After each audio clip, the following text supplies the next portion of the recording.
In 1 hour, Donald Trump will address the nation on what is currently going on with the Iran war, and speculation is running rampant. Many people believe that he is going to announce he is winding things down.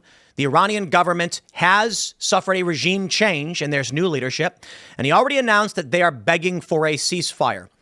At the same time, troop movements still indicate that we may be planning an invasion of Karg Island, so we shall see. And in 1 hour, we will be here live to hear what the president has to say. In the meantime, oh boy, we got a lot to talk about. Matt Gaetz claims that there's a secret government program kidnapping illegal immigrants and making them breed with space aliens. That's not a joke. It was yesterday. So everybody was like, was this April Fool's? And I was like, it was yesterday, actually. So maybe he preempted April Fool's. Or, sure, I guess, whatever. I mean, Artemis 2 just left. They're on their way to the moon, and it was awesome. And all of the moon landing deniers are sweating and gripping their seats. Shane Cashman most affected. Shaking. Shane most affected. Shane Cashman. I love you, Shane. I love you. The big news, of course, is the Supreme Court heard oral arguments on birthright citizenship. And it sounds like they are inclined to deny Donald Trump. We're not sure exactly, but it looks like their attitude is, nah, if you're born here, you're a citizen. So we'll talk about that and more. Before we do, we got a great sponsor, my friends. It is Beam Dream. Go to shopbeam.com/Tim Pool and pick up your nighttime blend to support better sleep. I drink this every single night. It's got L-theanine, magnesium, reishi, all the good stuff to help you sleep. Melatonin if you want it, non-melatonin version if you don't.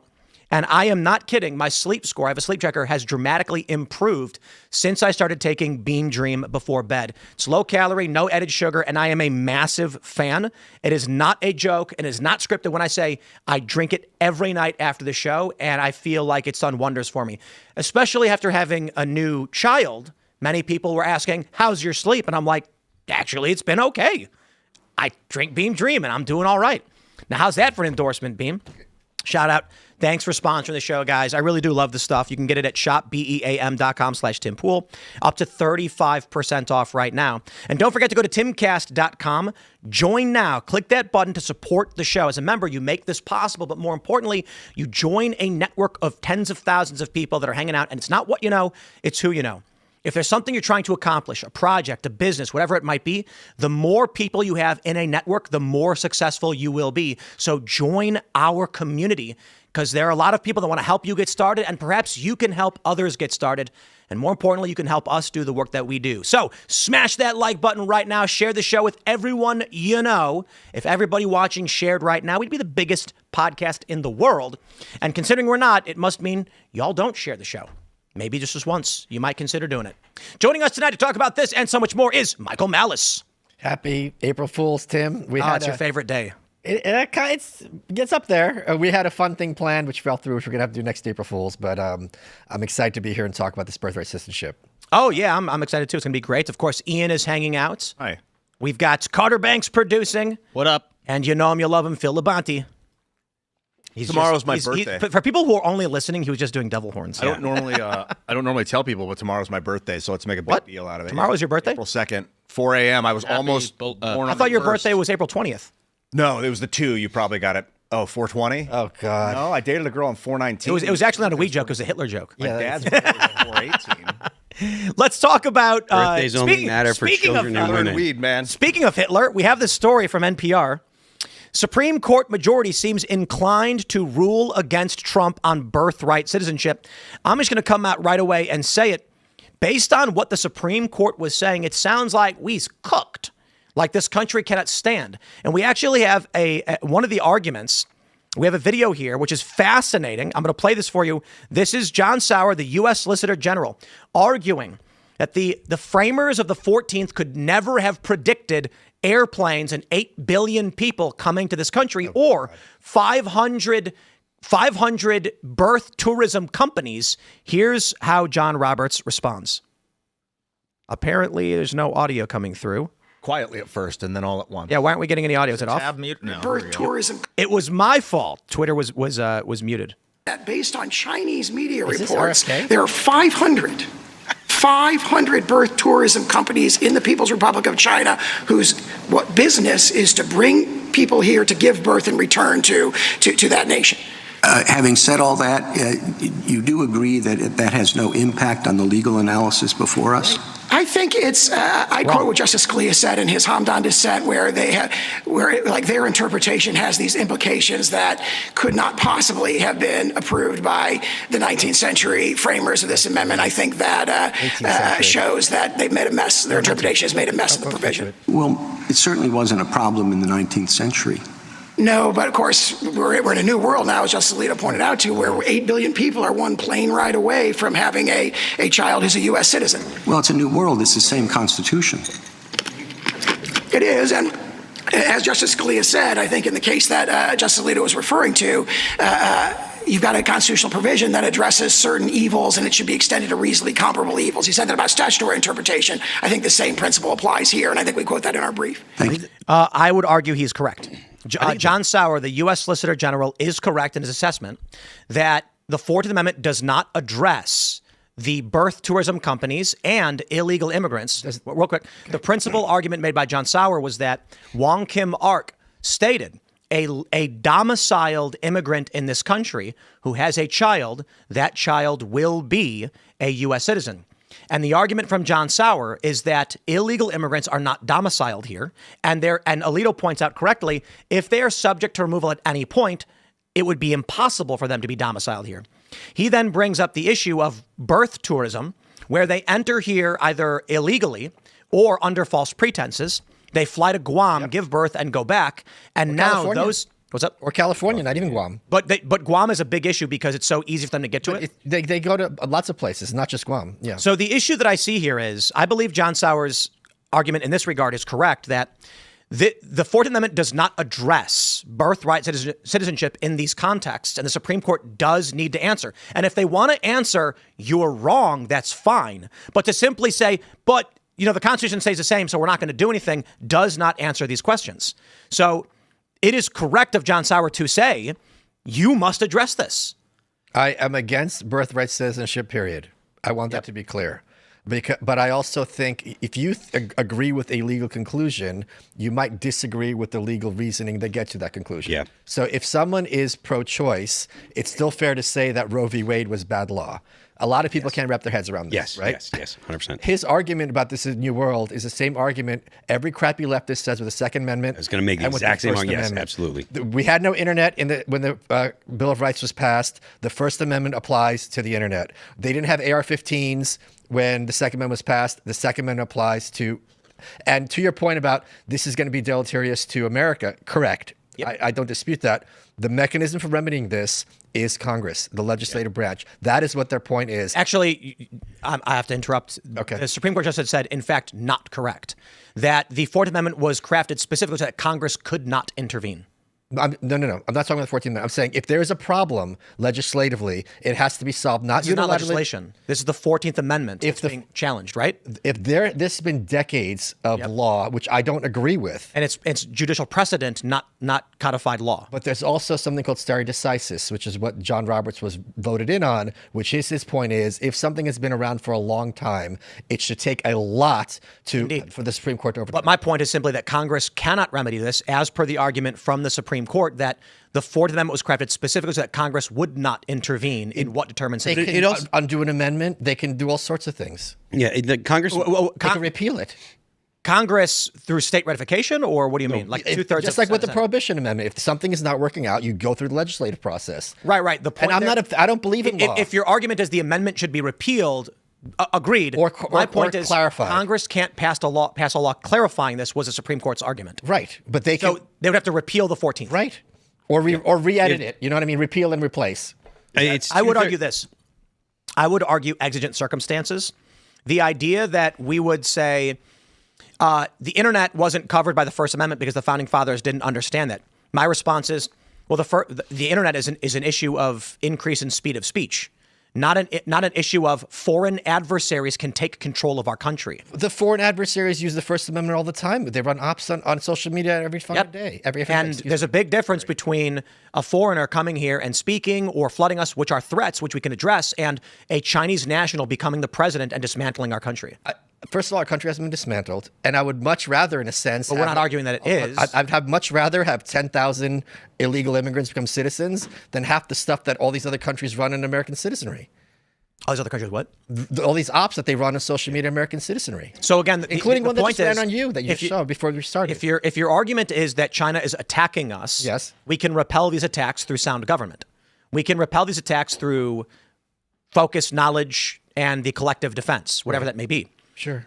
On the issue of guns, the founding fathers actually did know that private individuals had weapons of mass destruction. I'm just saying this is an argument that lefties use all the time. I disagree. It's not. They don't use that argument? It's not the same argument. It is. It's Again, I'm literally addressing when they say the founding fathers didn't know about machine guns. Yes, they did. They had repeaters. Like they knew about these weapons. They knew about weapons of mass destruction. I'm agreeing with the lefties. I'm saying this argument is not an argument on technology.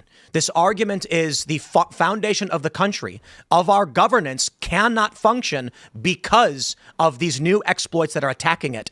And all we need now is for the Supreme Court to say narrowly, if someone, the Supreme Court can say, if a Honduran, for example, enters the country illegally, right, and seeks to live here and gives birth to a child, they can say that child is a citizen. However, if an individual comes here through birth tourism, they are not. They could do that. More importantly, I think the end result of this, and that's what's so shocking about John Roberts' argument, is the Supreme Court went leaps and bounds to say, even Ketanji Brown Jackson, allegiance can be temporary. And she is correct. Many people are making fun of her for saying this. She goes, if I go to Japan and I steal someone's wallet, I am subject to their laws. They can arrest me. Sure. That is temporary allegiance to their system. In fact, if someone steals my wallet, they will remedy that for me, which is temporary allegiance. She is correct. However, she actually just argued why they should end birthright citizenship, because the people who intentionally break our laws have shown they have no allegiance to our system. I'm not arguing you at all that birthright citizenship should be ended. I agree with you. That was literally the first thing I said. So in this context, when he says we have these birth tourism things, the argument is if a person intentionally violates our laws for the purpose of exploiting this, right, it should not be allowed. And Robert's response is, I don't care. This is the way it is. Because first of all, it's the child who's being in the legal. This is not my point of view. By the way, I just want to be clear because I'm trying to steel man Robert's point of view. His point of view is it's the kid who's not the criminal because the child cannot be guilty of a crime. They still should be given the rewards of citizenship. I don't agree with that. What I'm saying is That's not his argument. Let me finish. It's just very dangerous when you have a president unilaterally deciding the law, because in 4 years, first of all, there's another point at this. They were pointing out, well, if this is true and you judge the way Sauer wants, you're going to de-citizenize, or whatever the term is, many people who have been regarded as citizens for years. And he's saying, no. He's saying, no, it's just going to go forward, not retroactively. That's not what they argued. Yeah, just from now, they're not going to denaturalize. Correct, but legally speaking, if you're going to overturn birthright citizenship, it would make much more sense to remove the citizenship of people who are birthright citizens than to just say going forward. Do you not agree? Why? I don't personally. Explain. Because if you're saying birthright citizenship is illegitimate and the analysis of the 14th Amendment that's been going on for 80 years, however, is wrong, then all those people who had currently been regarded as citizenship through birthright citizenship should retroactively not be regarded as citizens. Why? Because it was never correct law to begin with. That I suppose the argument is to the Supreme Court asking the Solicitor General said that would create a massive bureaucracy, which would be impossible.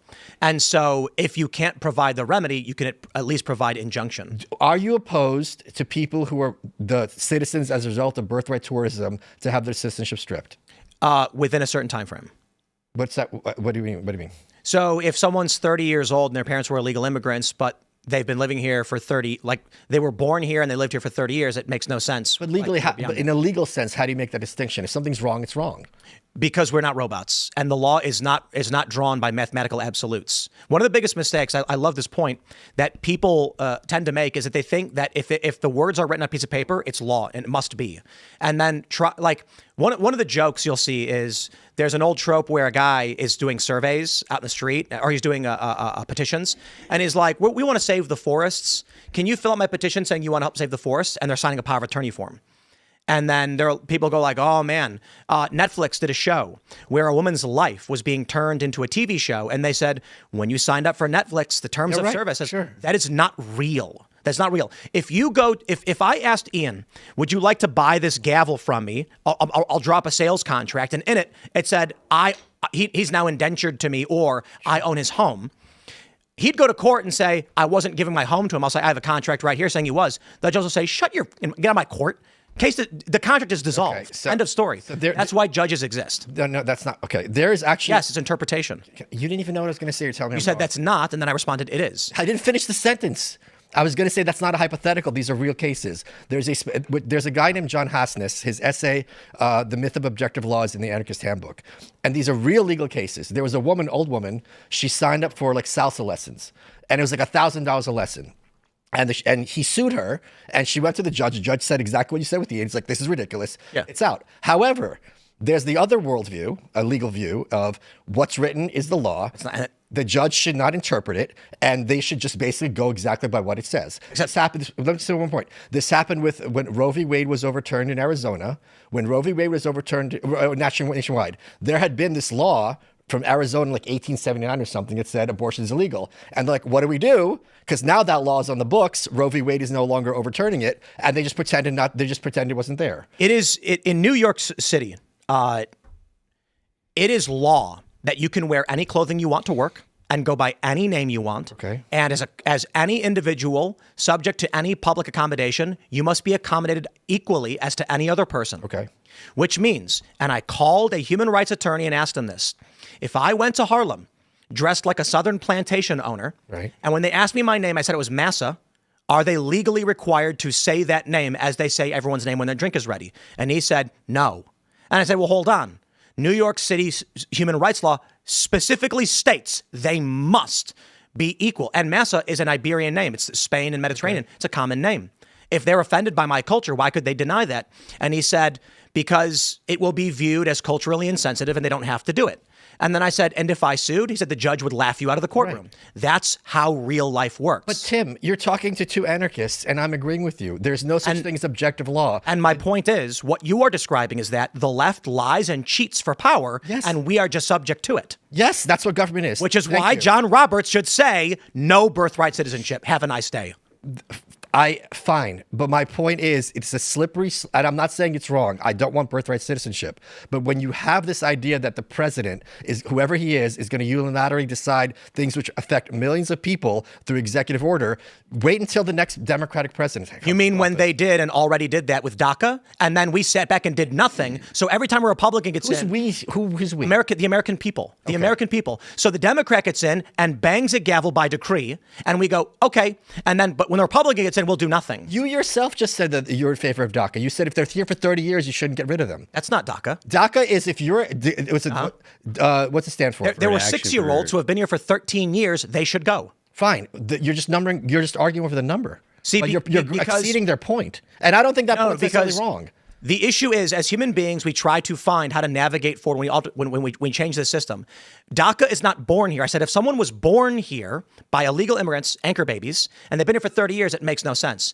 If you were brought here as a child and you've been here for 20 years, knowing full well that, or it would be 13 years or whatever, that Obama signed an executive order granting you some kind of temporary status, I'm sorry. It's time for you to go home. I think it's a very odd line to draw between you were born here and you came here when you were 4. No, it's not. It's pretty simple. Okay, I'm not saying it's not simple. I'm just saying it's odd. And more to the point, the issue is navigating a solution means you will have imperfect outcomes. But we're trying to find which makes the most sense. It's not a zero-sum game. It's not physically possible to round up everybody who was born here as an anchor baby. So we say that's going to be impossible. What is possible is denaturalizing some people who are probably under the age of 1, and DACA is rescinded.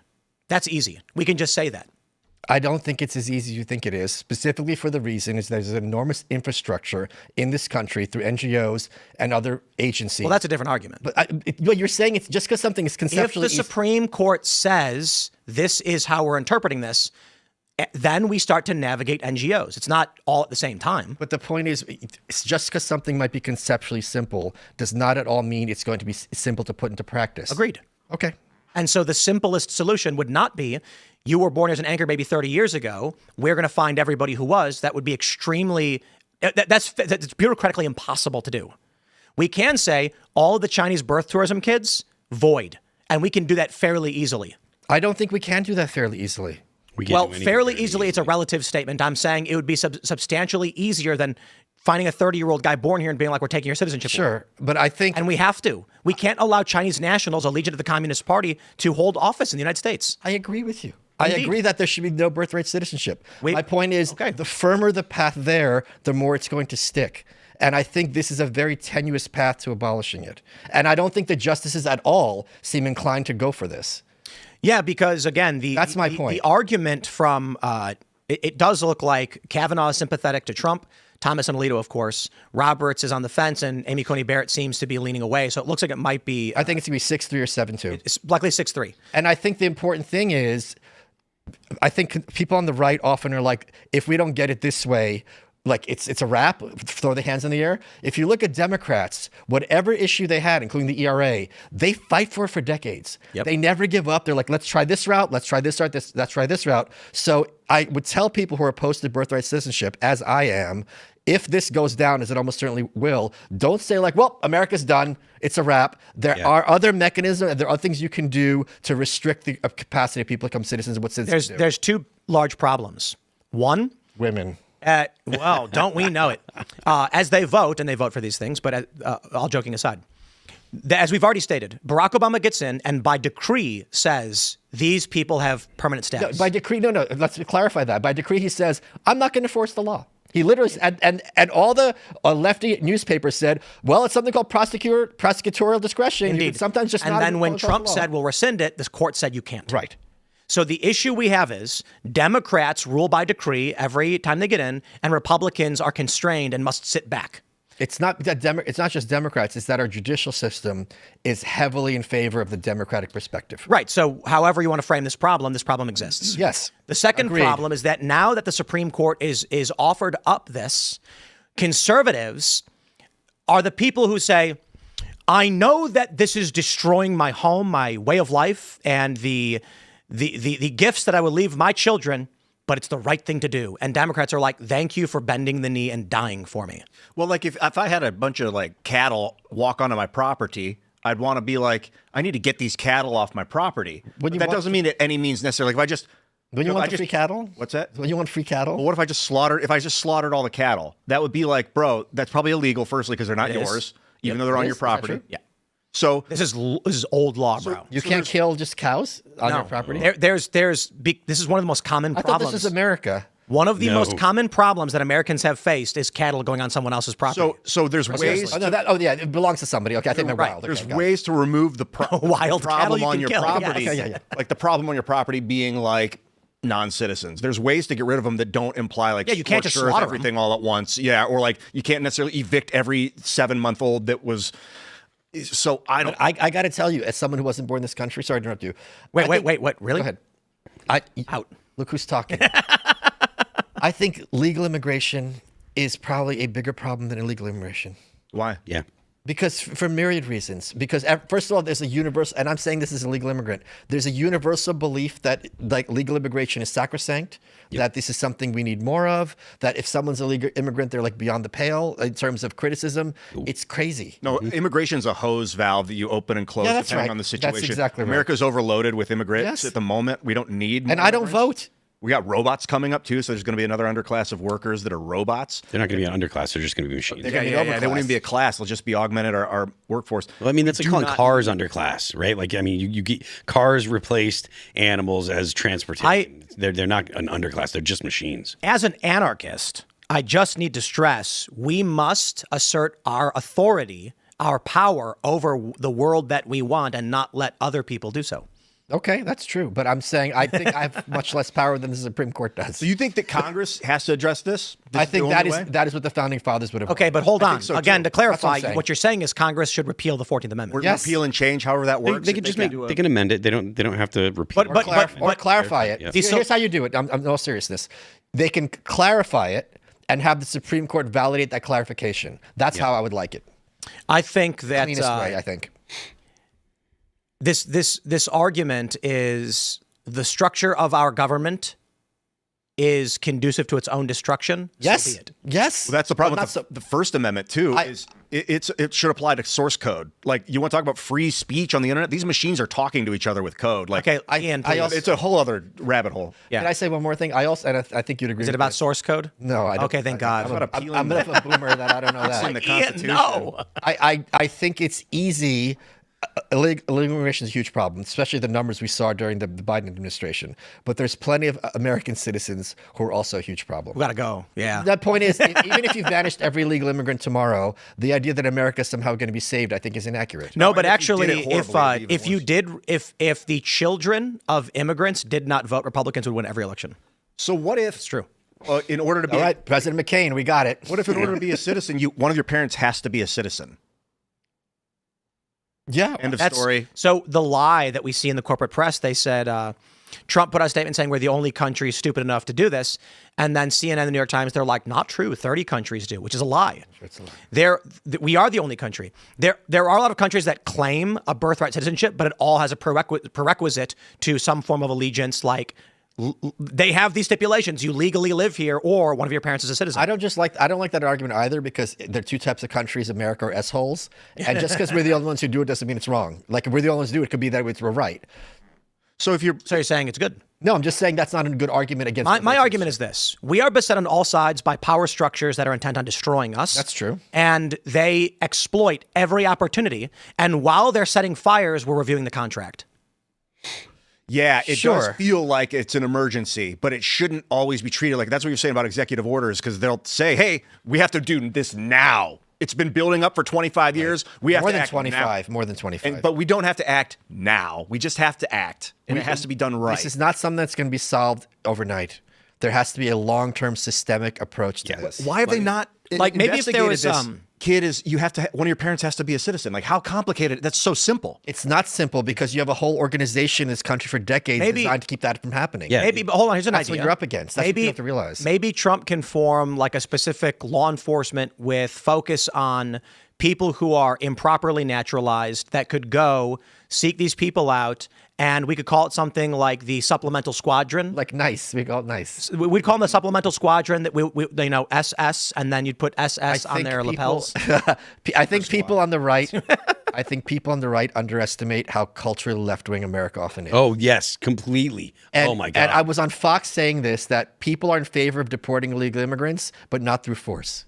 Yeah. They can have these contradictory ideas in their head at the same time with a straight face. No. But this was my argument 2 years ago during the election cycle. I said, if Donald Trump is to have his mass deportations, it must be done by men wearing polo shirts and khakis. Right, yeah. I'm not even joking. Yeah, you're right. You're speaking to my point, exactly. The American people do. I said, we cannot have soldiers and men in vests with guns loading people into vans and dragging them off. Right. No one will tolerate that. And guess what? This is what happened. That's exactly right. Trump's approval dropped on this. The Republicans said we have to back off mass deportation. We're hurting in the Hispanic voter bloc. And also, and also whites. Yeah. Because white women do not like seeing these images. No, white That's women are the Karen worst. is And the we swing knew. voter. What did we say every night this came up? We said they are going to make videos of Donald Trump. They are going to say he's Hitler. They're going to say he's the SS, and they're loading people into trains. And it's exactly what they've been doing. Everyone saw it coming from space. From space. You could see it from space. right. We were talking about it during the Iowa missed it. caucus. If you Of wanted course. to check it, it was the first time it came up in public discourse. Like, with us, I'm the first one to fucking bring that up in the world. your language. Whoa. Sorry, Watch your but like, language. it's first time that this Neo, administration calm didn't down. see that, didn't understand the optic thing, and they did it anyway. Like, Well, who's in charge? I think their point is they wanted people to be scared, so they self-deport. I think that's the argument for the suits, the military vision. Yeah.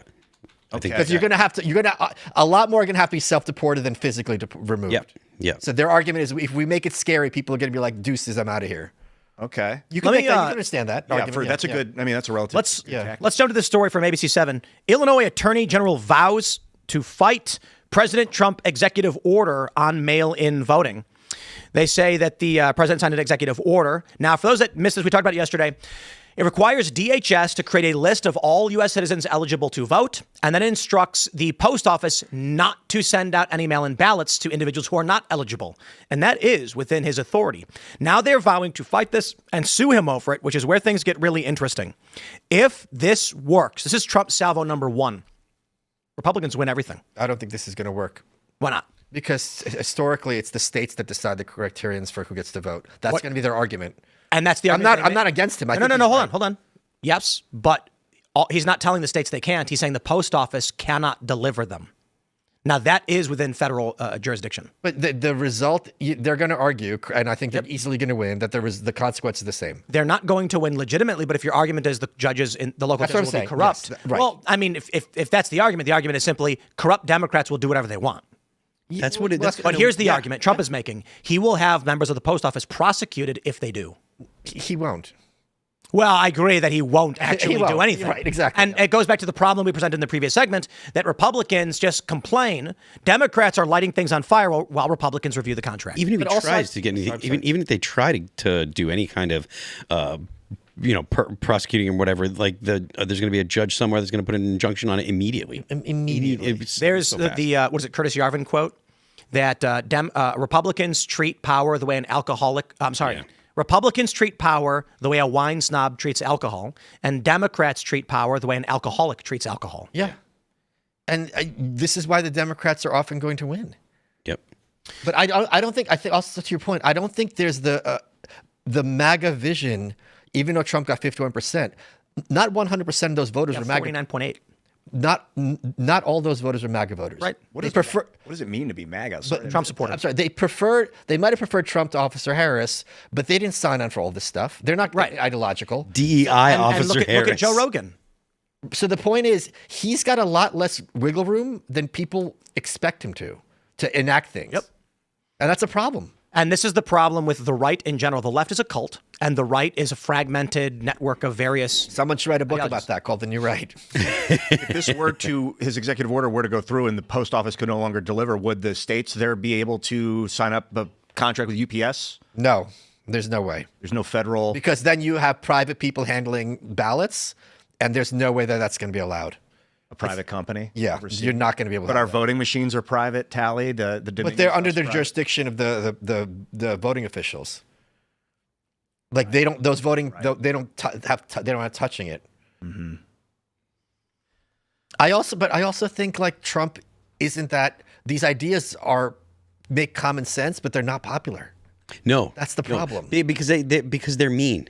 Right. Like if we could just get people to be a little mean politically, politically, mean for like 5 years, maybe for two presidential terms, mean. It's actually and that would win. It's actually simple. The Republicans are not willing to be evil enough. Well, the media makes it. You can't get. Go ahead. Sir. Because the World Economic Order is. If the Republicans were evil, use our media to. What? Can Ian talk? Well, I said something, then you addressed me, then Ian started talking, and then I tried countering what you were saying. Okay. I said they're not evil enough, and you made a comment. You were going to make a comment, something that wouldn't accomplish it. What was the point? I was going to wait for Ian. I'll talk after Ian. Well, I said this, then you responded, but Ian started talking over you. That's why I'll defer to Ian. Let's go. I will defer to Ian. Okay, so I will say it again. The Republicans are not evil enough to solve these problems. And I was saying that the media, that the people that are overseeing the transition to the New World Order, they're trying to destroy the United States' Constitution, are making it look evil. They're trying to make it look as evil as possible. Right, and we knew that would happen. And the Republicans aren't doing anything evil, and that's why they're losing. But war is basically what did Noam Chomsky say? In the arena of violence, the most brutal guy wins. That's right. And that's the fact of reality. When you look at the international conflict, I look at the Iran war functionally. I look at the interventions functionally. Is it going to benefit the American people? Will there be massive moral damage and collateral damage?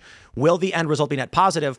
And we tend to see with these interventions a net negative. That being said, if Trump wins in Iran, the United States will see a massive economic net positive from control of international energy. If we don't, China does. That's not a moral argument. That is an economic argument. Right now in the United States, Donald Trump has many options to win the culture war outright and has not done any of them. He is doing everything above board and procedurally. And by evil, I mean false flags. That's the easiest example, right?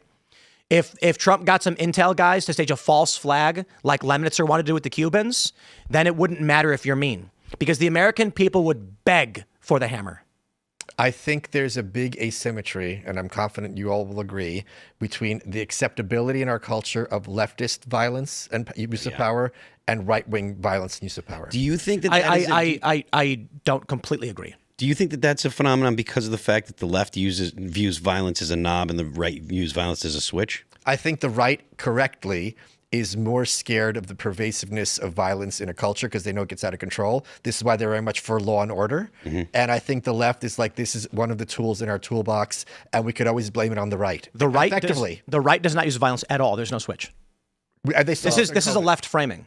The left framing is that when a wackaloon guy claims he's a Christian and murders people, he represents all Republicans and all conservatives. Historically, there has been right-wing violence, so I disagree with that. But my point is, when we say the left is violent, we're referring to a general acceptance of the diversity of tactics among all liberals. And when you say the right has violence, you're referring only to the fringe crazies that no one agrees with. That's right. Or the So again, a guy who claims to be a Christian who goes and murders a bunch of people does not represent anyone on the right, and the right rejects it. On the left, Antifa throws a Molotov at a cop, and the left goes, well, we respect their tactics. It's a literal quote. Right. Respect the diversity of tactics. And this is a problem. It's asymmetrical warfare. The underdog, they're viewed as the underdog because they're fighting against the system. No. I think where I disagree with you when you said we tolerate left and not the right. The tolerance is not due to a perception of the violence. It's due to a fear of the violence. People don't speak up against the left because they'll lose their jobs. During the censorship era, if you were at work, like the guy at Netflix who said, here's a list of racial slurs not to say, they fired him. Right. This censorship period, which we see now at the NBA with this crazy story, if you at work said F Donald Trump, you're fine.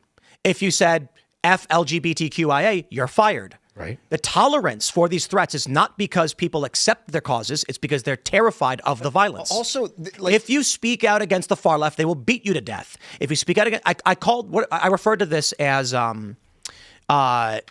there's Pascal's wager, and then I made a joke about it, calling it Pasovic's wager or something like that, where I said it. So, you're familiar with Pascal's wager? Of course, yes. That's Scott Adams did it. Pascal's wager? Scott Adams did it before he died. Yeah. Oh, right. Which doesn't work, but anyway, we spoke to Christians on the show, and they're like, no, he's going to go to hell. He's going to be without God's love. But anyway, the point is, I think I refer to this as Pasovic's wager. We can call it Adams's wager. It goes like this: if you are left wing and the right wins, you are fine. If you are left wing and the left wins, you are fine. If you are right wing and the right wins, you are fine. If you are right wing and the left wing wins, you will die. Which means in this quadrant, normies will always avoid being right wing because the safest bet will always be just left. The average man does not want to be free, he simply wants to be safe, as Megan said. I disagree slightly because I do think a lot of people were in favor of the BLM riots and not simply because of fear. They thought it was coming from a good place. yes. Yeah, that's the leftism. The idea, in this country, I think it comes from our revolution against the king, because that was the rightists was the monarchy. And so we had kind of a leftist revolution. And then Thomas Jefferson saying, like, the tree of liberty must be water. Which he regretted saying. And so he that was wrote, kind of I should not have said that. It was sort of a leftist thing to say, like, we need to be willing to overthrow. Revolution. And then he wrote saying that was wrong. And there's a lot of sentiment now in the United States, like, overthrow tyranny. We want to. Again, I got to stress this: the left did not support the BLM riots. They did not know they happened. Michael Tracy did a great report on this. That's fair. Highlighting all the small towns where there was massive violence, and leftists don't know what happened. Talking about Ferguson, these other places, there's a lot of belief, I think, in independent and left-wing circles that there must be mitigating factors. No. You don't think that's their view? If you go to the average left liberal, they couldn't tell you what happened in Ferguson. There was an article wrote in defense of looting. Okay. And the perception among liberals was that black people in Ferguson rose up against the oppressive police, busted up all the stores, and took back property owned by foreigners. The real story, as I was on the ground, is that the local black people were begging the police for help to stop outsiders from looting their businesses. The left did not know what actually happened. They did not defend what happened. They supported this idea that didn't exist. Sure, but that's my point. They are supporting this idea of broadly speaking, left-wing violence. So the clarification is, when you say there's tolerance for left-wing violence, my disagreement is the left is wholly ignorant of the violence that is done in their names. Sure, okay. And the people who are aware fear retribution by those who wield the violence. I think there's people who are aware who don't fear the retribution or in favor of it. So if the argument is there are leftist ideologues that support the violence, of course there are. Sure. The average person doesn't even know what's happening. I think there's more left-wing ideologues who support left-wing violence than there are right-wing ideologues who would support right-wing violence. That is correct. But We're on the same I would page. argue this. Go to any liberal and ask them about M29, and they'll say, what's that? Ask them about the 150 law enforcement officers that were beaten and attacked during the insurrection at the White House, and they'll say that never happened. Yeah. They just don't know. And so they'll say the BLM riots may have been violent, but it was for a good cause. You'd be like when they mercilessly beat 100+ cops and set fire to St. John's Church, they'll go, that never happened. Or they'd hand wave it away. That's Well, not what I don't mean that part. There's like great examples of this with Billboard Chris. There's a viral video where he asks a guy, like, the guy comes up complaining, saying, you're bigots, and he says, we just don't think underage girls, prepubescent girls, should get their breast tissue removed. And the kid goes, that's not happening. And then Billboard Chris takes his phone, plays a video from a children's hospital saying we do it, and he goes, yeah, well, the parents are allowed to decide. And he goes, but now you've changed your position. Well, it's Rob Henderson. Which is? It's not happening. Right. Yeah. Yeah, it's not a big deal. It's a good thing, actually. The people complaining about the problem. Those are the 4 steps. First, it's you're lying, it didn't happen. Right. No, it's not a big deal. If it was happening, who cares? It's not a big deal. Then sure, but it's very few people anyway. And then why do you care so much? And You're actually, the it's a problem. good thing. And then also you're the problem. Yep. Yeah, you're probably. You're only bringing this up to promote transphobia or racism. You don't really Which care. is why, you know what's really funny is there's this, we've mentioned it a little bit because you brought it up, this campaign where there's clearly AI bots that are attacking me and a handful of other people. So it's like me, Jack Posobiec, Tucker.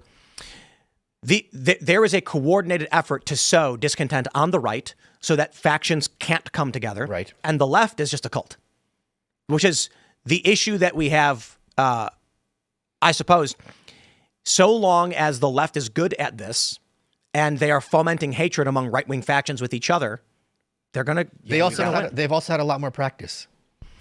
Yep, they've been reading a lot more books. Years of using the media, And also 40 years of holding Congress. In a row. We do People need forget about that. to not hate each other. You know, I try not to use double negatives, but to love each other. It's such a vague thing, but it really is like Tim and Candace sitting down and hanging out and getting over it is the antidote to I the disagree. left. Yeah, I disagree. Well, the I media completely disagree. fervor. I think I like they hating want people. to hate Yeah. each other. No, I I think the issue is, Ian, you need to understand that evil is real. That's It doesn't mean that you can't ally with it. I agree with you that sometimes people can be horrible people, but you still need to ally with them for an outgoing purpose. Of course. No. What do you mean? Just because you There's say of course degrees. doesn't mean that it's the true. Soviet Union and the United States defeating the Nazis together. I knew you were going to do that. A refusal I knew to it. ally with I knew evil it. is signing your own death warrant. Could have had such a better example. It's the main one. No, the main one is you voting- Hiring mercenaries that are just here's bloodthirsty the main one. killers for your army. Supporting a Like, what? politician who's a sociopath because he's going to put policies you like. That's an example. That's another we one. could all agree with. Or Like if working with Candace Owens Israel. ran for office, but she was like, we're going to end a birthright citizenship day one, you'd be like, oh. Or if the know, she Israeli would do it, government though. killed No, 30,000 that's why I children vote and for we it. ally with them to destroy and take over the Middle East, that's a reasonable alliance, even though what they did is pretty Wait, who? horrific if that's what they did. What did you bring up? Who are you referencing? The Israeli government slaughtered Gazans, like children in Gaza, and we allied with them anyway for our goal. If. That would be like an example of allying with potentially evil, if you want to call that evil. I feel like that's another bad example. It's a very Friendship and bad alliances are not the same. Allying, You how need about to this? ally. How about even the Taliban? Allying with the Taliban. Because they were trying to end child rape. So the U.S. fought the Taliban and allied with the child rapists because they wanted to remove the Taliban. Or like I would call that a very bad ISIS. thing. Like didn't Obama allied with ISIS? He helped even create ISIS. Technically, but not directly. Obama created ISIS, yes. Well, I agree. Alliances How are do you create politically It's just that expedient. Obama did not sign a document saying we're going to create ISIS. Obama armed rebel factions, which were radical Islamists. Right, yes. And those powers coalesced into ISIS. If he did not provide the weapons, they would then arguably ISIS would never have gained the strength to become as large as they did. But ISIS preceded Obama. No, it didn't. The Islamists. I mean, ISIL. Wahhabi, Sunni Wahhabi, or whatever. ISIS. Am I misunderstanding? Am I being April fooled? You're no, saying do you know ISIS only started after? Oh my God, I'm thinking of Al look it Qaeda. Sorry, Yeah. Biden moment. Biden moment. Biden moment. Oh, you're Holy thinking of Al crap! Qaeda. It was Holy confusing. crap! That was So crazy. I thought you meant Al Qaeda. No. Yep, this is all on me. So what No, happens? you're right. is- You're right. You're right. No, but I'll just explain for people. Syria falls into chaos and protest. Damn. Assad is accused of having his security forces shoot armed protesters. Right. He calls them terrorists. This creates a bunch of splinter factions. There were around 12, the Free Syrian Army being one of the most prominent. Obama, his policy was, what was it, Timberwood or whatever? Sycamore, Timber Sycamore? Timber Sycamore, I think it was, to provide weapons to rebel factions in Syria because they will remove Assad, and Assad was in the way of our gas pipeline. Right. Well, the problem is these factions were secular and fairly weak, and the Islamic fundamentalists started to take control of these factions and coalesce them into a single group that wanted just the caliphate. That isn't what Obama was trying to do, arguably. Right. Some would argue he was. And he didn't make ISIS happen. He provided the means by which ISIS became strong and dominant, so people will hyperbolically say he created ISIS. This is also us supporting the Taliban to fight the Soviets. Indeed. And this is how we know if we arm the Kurds, we're going to be fighting them in 20 years. Or how about the Azov battalion? Yeah, right. It's a risk you take allying with evil. It's not a risk. It's a certainty that And it's stupid. whoever we arm, we're going to be fighting in 20 years. It's a certainty. But allying with evil, there's a risk. Because like the Soviet Union was super powerful after World War II because we allied with them and won. But arguably, would any of us even won without them? But Ian, I will stress super this. powerful after World War II? Ian, how many Russians died in World War II? Indeed. But there are degrees of evil, and there is a line. So if you know that there is a person who is like, the moment I get a chance, I will commit atrocities, then you say, then it's not worth it.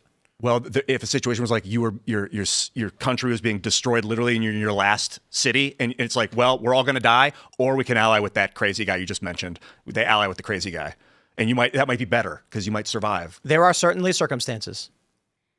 And anyway, the reason I bring it up is because on the right, I feel like there's a fractured alliance that if we can come back together and reality. Let us try this. The reason why I would say there are certainly circumstances, as the U.S. has its interests in arming various rebel groups which turn on it. However, there also is a line you would never cross, even facing existential crisis or death. That's very Jesus Christ of you. Like what? No, but it's truth. If the United States was like, there's the last bastion, one small town left surrounded by pedophiles, literally, and then a communist who is holding a child by the head and saying, say Marx is my king. And he goes, never. And he slits his throat. And then the kid dies. And he looks at it and says, join me and we'll fight the pedophiles. You'd be like, no. Okay. My point is, what are you fighting for? Sure. If you would stand alongside someone that literally destroys what you're fighting for. Yeah, sure. An easy example is Chinese communists come to take over America. And American communists say, when I take over, I'll do the exact same thing as them, but at least I'm American. You'd be like, but no, there's no difference to me. These are two evils, and I'm not going to accept either of them. It's circumstantial, because if it's like, if we don't ally with the American communists, we're going to die, then you're like, well, no. The American communists are going to kill you too. Is there like it's less just of a chance of them? Join me and we'll stop the Chinese communists. I'll kill you afterwards. You'd be like, no, I'm not teaming. You're evil. You're going to kill my people no matter what. Like, there's a line where there's a tremendous evil. If you are fighting, it's like, if you are fighting evil to preserve your way of life, and a secondary evil equally as a threat says, join me and we'll kill them, and then I'll kill you, you'd be like, no. No, you say yes, and then you turn on the other people after the battle. Point is, you're not powerful enough and you need assistance. Like, my point is simply this. You would not fight alongside a pedophile to stop a communist. Like, if a guy was actively like, once we win this war, I'm going to go rape a bunch of people, you'd be like, I'm not fighting with you. Are you nuts? The thing is, if somebody was slaughtering civilians, I'd ally with pretty much anybody to stop them. Pedophiles. A bunch of short, chubby, mustachioed pedophiles who are begging for children are like, Ian, if you and I win this battle right now, we stop the communist threat and we get 100 children and we'll leave. You'd be like, okay. I'd be like, yeah. That's what America did. And then we would win the battle. That's what America did with the Taliban, children. and I think it was evil and wrong. During the 2000s, the longest serving U.S. Republican Speaker of the House in history, Dennis Hastert, was in fact a pedophile. Yeah.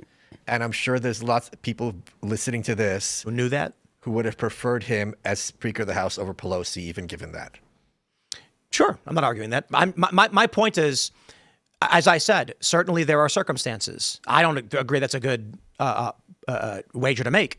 But I'm saying the U.S. chose to fight alongside pedophiles in Afghanistan to stop the Taliban. And it was a big cover-up, and the soldiers were told they could not report it. It was the New York Times front page, yeah. Yeah, huge news. In this situation, it's like the the global technocratic machine wants to, absorb everything. And if we have to fight against that, if we have to preserve American freedoms, I'm willing to ally with evil Americans to make that happen because there's still Americans and they still believe in the Constitution. I don't know that the liberal technocratic machine is inherently evil. In the first place. Well, the way that he's talking about it, if he's talking, what do you consider the liberal technocratic machine? Like, get in the pot, eat the bugs, be happy. Everybody's a rental class. If you say fuck online, you get your account demonetized. Your credit So you're talking about some kind of a point. Right? This is no, you're not. The reason we don't swear is not because we get censored. It's because there are families who have their kids in the living room watching the show. No, but we're also talking about like horror. So like you don't. Yeah, I won't say, but that is the truth. Is if you say the wrong words, this machine can turn you off and take your bank away. Like that's what we're fighting against. Not if you have the Rumble wallet at wallet.rumble.com. That's true. I think the reason I'm having a hard time wrapping my head around your hypotheses is because I don't think the pedophiles are localized to one group. So I think no matter who you work with, you're working with the pedophiles. Sure, but my point was take the most extreme evil you can think of, and you'll be like, I would never work with those people. It's like, I also think evil tends to be not efficacious. Elaborate. Meaning that the more evil you are, the harder it is to implement your plans because evil is which I disagree. Okay. I think the more evil you are, the easier it is to implement your plans. Okay, well, I guess cheating is cheating is absolutely not good. Good is hard. No, good is God. That's why it's also easy. Bro, no. Being good is God, and that's the challenge he bestows upon you. The challenge is, do you take the easy path towards comfort and success, or do you push the boulder up the hill and suffer for what is right? Bro, being evil is the easiest way to go about things. I don't think it's easy at all. Let's talk, like as I was talking about with Trump. Trump wants to deal with Antifa, right? Okay, you get it. You get a U.S. intel asset, drug him up, dress him up like Antifa, and blow him up in a town square. Then you put out a manifesto and say Antifa is threatening more attacks. We won't allow it. And then you start rounding up Antifa. Problem solved. I don't know that the sacrifice of one soldier in the face of a bigger war is something as evil as you're making it out to be. Oh, you don't think that would be evil? I would consider that evil. For example, let's suppose one country is about to go to war with another country, which would guarantee thousands of innocent civilians, not to mention military, are going to die. And you have the opportunity to kill their leader and preempt it. I don't think that's evil. Well, you're just, but that's totally different. It's not totally different. It's one murder. I'm talking about deceiving the people into rounding up a political ideology you don't like because a faction of them are overtly I don't think deceit is necessarily evil. Well, agreed. My point. True. But do you not? You think false flags are not evil? I think you have to compare things to the alternative. I'd rather have melanoma than pancreatic, right? Well, but that's right. Is that true? So I think I would rather have a false flag that preempts a war than a war. So your point is you'd rather have less evil than more evil, but evil nonetheless. Sure. Because cancer is cancer, but some cancers are worse. Correct. Right. My argument is being evil is easier. I don't think being less evil is evil. I think being less evil is good. So it's good to choose the less over the worse. So if Donald Trump wanted to deal with, if he wanted to secure voting, for instance, for the midterms, sure, the easiest thing he could do is have some Antifa guy blow himself up at a ballot I don't think box. that's easy at all. What do you mean? Because I don't think the reaction would play out necessarily like you do, because I think a lot of times whatever happens, it's going to blow up in his face. I mean, that's a maybe, except the history of false flags, so they tend to work. Sure, but how often do you have a Donald Trump figure try to run a false flag? During 2020, hold on, we remember this. During 2020, when Antifa was going to burn down that federal building, was that Seattle or Portland, which one it was? They brought the attorney general in front of Congress to explain how dare you defend federal property from being burnt down. Yeah. So the point is, whatever Trump tries to pull, it's going to be looked at 8 ways from Sunday. Oh. If on May 29th. What, is that a specific date for some reason? That's when the left ransacked tore the barriers out at the White House, firebombed St. John's Church. Sure. Which you never hear about. Memory hold. Because Trump isn't evil. Because what an evil person would do is say, tell me, so the president is evil, and they brief him, and they say, sir, you have to go to the bunker, emergency bunker downstairs. He goes, why, what's happening? They say, there's thousands of protesters outside, they're starting fires, and then he says, brief me, what have they done? Well, they've just set fire to the historic St. John's Church. It's where the presidents pray. Yeah. Okay, well, Trump says, we got to stop it. Right. Bill Barr says, we got to stop it. They do. That's the right thing to do. Correct, I agree with you. However, an evil man would say, no, let it burn. Let the American icon burn to the ground. You know why? Because then in the morning, I will issue a statement that the far left extremists have destroyed a monument to America, and we will announce a crackdown. And then Donald Trump could have come out After the far leftists tore the barricades down in front of the White House, he could have ordered the police to stand down and back off. The leftists would have broken into the White House, started rampaging and ransacking everything. And he could have said, everyone stand down. And then in the morning, you know what he does? He goes on TV and says, America, I owe you an apology. When the peaceful protesters You don't have a came Trump out, voice? What? You know how to have a Trump voice? Come on. I do. Do it. America, There you go. See? owe you an apology. There you go. Last night, we saw terror, the worst this country has ever seen, some say. And what he would say is, when thousands of peaceful protesters came out, we respected the First Amendment and the grief these people felt over the loss of life in Minnesota. But when the extremists joined their ranks, unfortunately, our media reports did not convey the degree of violence that had been undertaken. And for this, I made a grave error. I instructed our law enforcement to stand down as we feared innocent, peaceful protesters could be hurt. Well, it turns out that these individuals were, in fact, violent extremists. They have destroyed the historic St. John's Church, and they have laid waste to the White House. And for that, I know you may never forgive me, and for that, I will apologize at every opportunity. But mark my words, I will have justice. And the American people will know justice as we seek these violent terrorists down across the country and lock them up. And then he creates a task force and a committee, the M29 committee. And then they start holding hearings, bringing in leftists and saying, did you have something to do with this? They put these people in prison and they all get arrested. I don't know why you say this is evil. This sounds awesome. But also because the point is Trump would intentionally foment the destruction of American icons and monuments for the purpose of installing a political agenda. I don't know that he would foment, at least in this scenario, he wouldn't foment. He would have allowed it. So and also I would argue that's a light degree of evil. Everyone would be gaslit into blaming Trump and simultaneously saying that nothing ever happened. Well, the White House would be ransacked and St. John Church would be a pile of rubble. And they'll say it was Trump's fault, and they'd impeach him and remove him from office. Nope. You're right. They would, and Trump would say, "Well, you know, I apologize for this. I do. We saw the CNN was saying that it was peaceful, and we believed it, and that was my fault. I should not have believed CNN when they lied." Let me ask you a question, because I remember 2020 very vividly, and I'm sure the people in this room as well.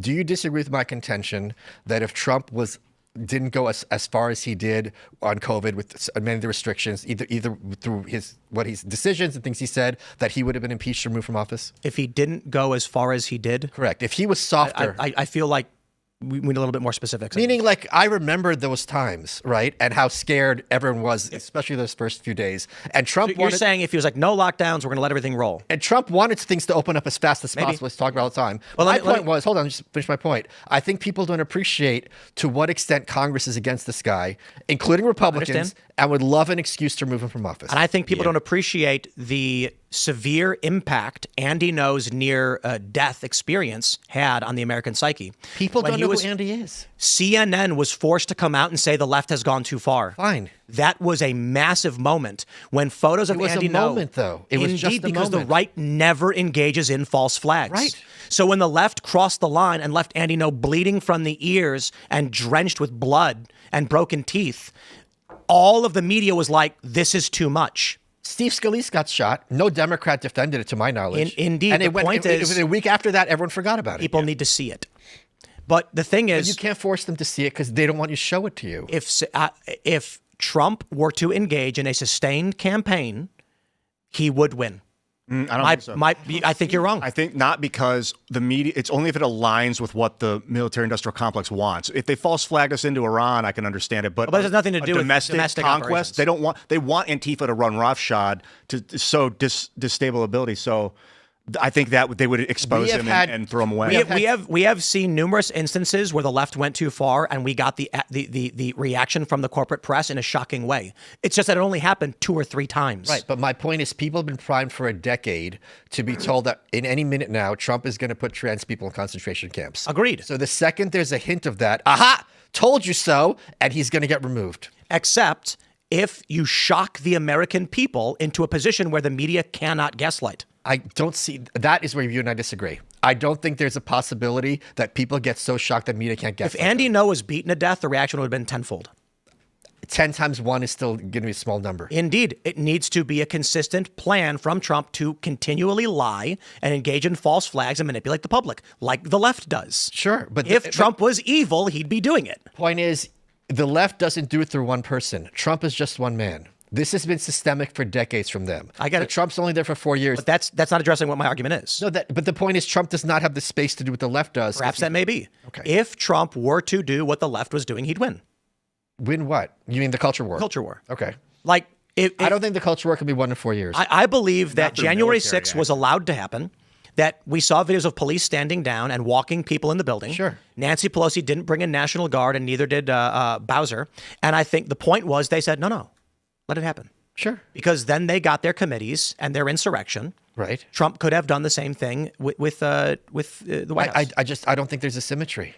Yeah, the liberal. That's my point. That establishment does false flags, mechanically and industrially. It's not one guy telling a lie. There are people who will tell you right now that dozens of cops were killed on January 6th by that mob. Because New York Times lied. Right. I'm just saying but you're not. We don't live in a truth-based. Humans aren't truth-seeking animals; they're narrative-seeking animals. Yep. And their narrative for 10 years has been Trump is a Hitler waiting to happen. That's been primed in people's heads, and the second something like that happens, they're activated. More people need to understand exactly what you just said, and I don't even, and I think because of the way that people are, I don't think that they can actually wrap their heads around it. So it might be a moot point to even bring it up. But the fact that the idea that people have that if you can just actually have a discussion with people and you'll change their opinion, show them video. No, there are people who, Tim, we'll all agree with this. There are many leftists that if you play them the clip of Trump speaking at the Charlottesville, will tell you, yes, I heard him praising white supremacists. They can play that tape from here until they die. They will not hear it correctly. So I would argue that video actually is the greatest red pill for the average person. And I hear so many of these stories where they say, I was a lib until I saw that video. But if that video was as red pilling as you say, it would be 100% effective. No, 100%. Well, if people were as because malleable, it's pretty objective, that video. So for the default libs, as Andrew Breitbart called them, it almost is completely effective. Is it your opinion that if you played that video in its entirety to everyone in America, they would all become MAGA? Everyone? No, of course not. So what percent you think would change their minds? Of default libs? Yes. 60%? I think it's 10. Here we go. That's our We disagreement. got Trump. It's 10. Here he comes. Here we go. Oh, Hey. he's doing his Tim Pool impression. Thank you very much. Thank you very much. Mr. T. My fellow Americans, good evening. Let me begin by congratulating the team at NASA and our brave astronauts on the successful launch of Artemis 2. It was quite something.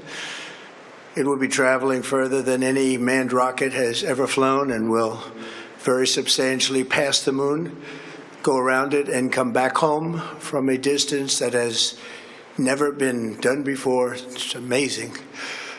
They are on the way, and God bless them. These are brave people. We want to God bless those 4 unbelievable astronauts. As we speak this evening, it's been just 1 month since the United States military began Operation Epic Fury, targeting the world's #1 state sponsor of terror, Iran. In these past 4 weeks, our armed forces have delivered swift, decisive, overwhelming victories on the battlefield. Victories like few people have ever seen before. Tonight, Iran's Navy is gone. Their Air Force is in ruins. Their leaders, most of them terrorist regime they led, are now dead. Their command and control of the Islamic Revolutionary Guard Corps is being decimated as we speak. It's like he's doing a Trump Their impression. ability to launch missiles and drones is dramatically curtailed, and their weapons, factories, and rocket launchers are being blown to pieces. Very few of them left. Never in the history of warfare has an enemy suffered such clear and devastating large-scale losses in a matter of weeks. I don't think that's true. Our enemies are losing, and America, as it has been for 5 years under my presidency, is winning, and now winning bigger than ever before. Before discussing this current situation, I also want to thank our troops for the masterful job they did in taking the country of Venezuela in a matter of minutes. That hit was quick, lethal, violent, and respected by everyone all over the world. After rebuilding our military during my first term, we have by far the strongest military anywhere in the world.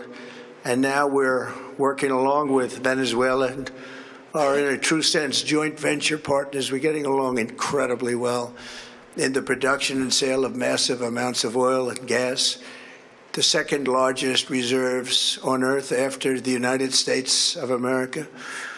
We're now totally independent of the Middle East, and yet we are there to help. We don't have to be there. We don't need their oil. We don't need anything they have, but we're there to help our allies. Tonight, I want to provide an update on the tremendous progress our warriors have made in Iran and discuss why Operation Epic Fury is necessary for the safety of America and the security of the free world. From the very first day I announced my campaign for president in 2015, I have vowed that I would never allow Iran to have a nuclear weapon. This fanatical regime has been chanting death to America, death to Israel for 47 years. Their proxies were behind the murder of 241 Americans in the Marine barracks bombing in Beirut, the slaughter of hundreds of our service members with roadside bombs. They were involved in the attack on the USS Cole, and they carried out the countless other heinous acts, including the just horrible, bloody atrocities of October 7th in Israel, something that most people have never seen anything like it. This murderous regime also recently killed 45,000 of their own people who were protesting in Iran. 45,000 dead. For these terrorists to have nuclear weapons would be an intolerable threat. The most violent and thuggish regime on earth would be free to carry out their campaigns of terror, coercion, conquest, and mass murder from behind a nuclear shield. I will never let that happen, and neither should any of our past presidents. This situation has been going on for 47 years and should have been handled long before I arrived in office. I did many things during my 2 terms in office to stop the quest for nuclear weapons by Iran first, and perhaps most importantly, I killed General Qasem Soleimani with in my first term. He was an evil phonetically. Genius, brilliant person, a horrible human being, however, the father of the roadside bomb, and he lived just horrible what he did. Iran would have been perhaps in far better, stronger position. He lived, we would have had probably a different Crypto's collapsing conversation as he's tonight. speaking. But you know what? We'd still be winning and winning big. And then, very importantly, I terminated Barack Hussein Obama's Iran nuclear deal, a disaster. Obama I love gave it. them You're there every $1.7 time. Love billion in cash.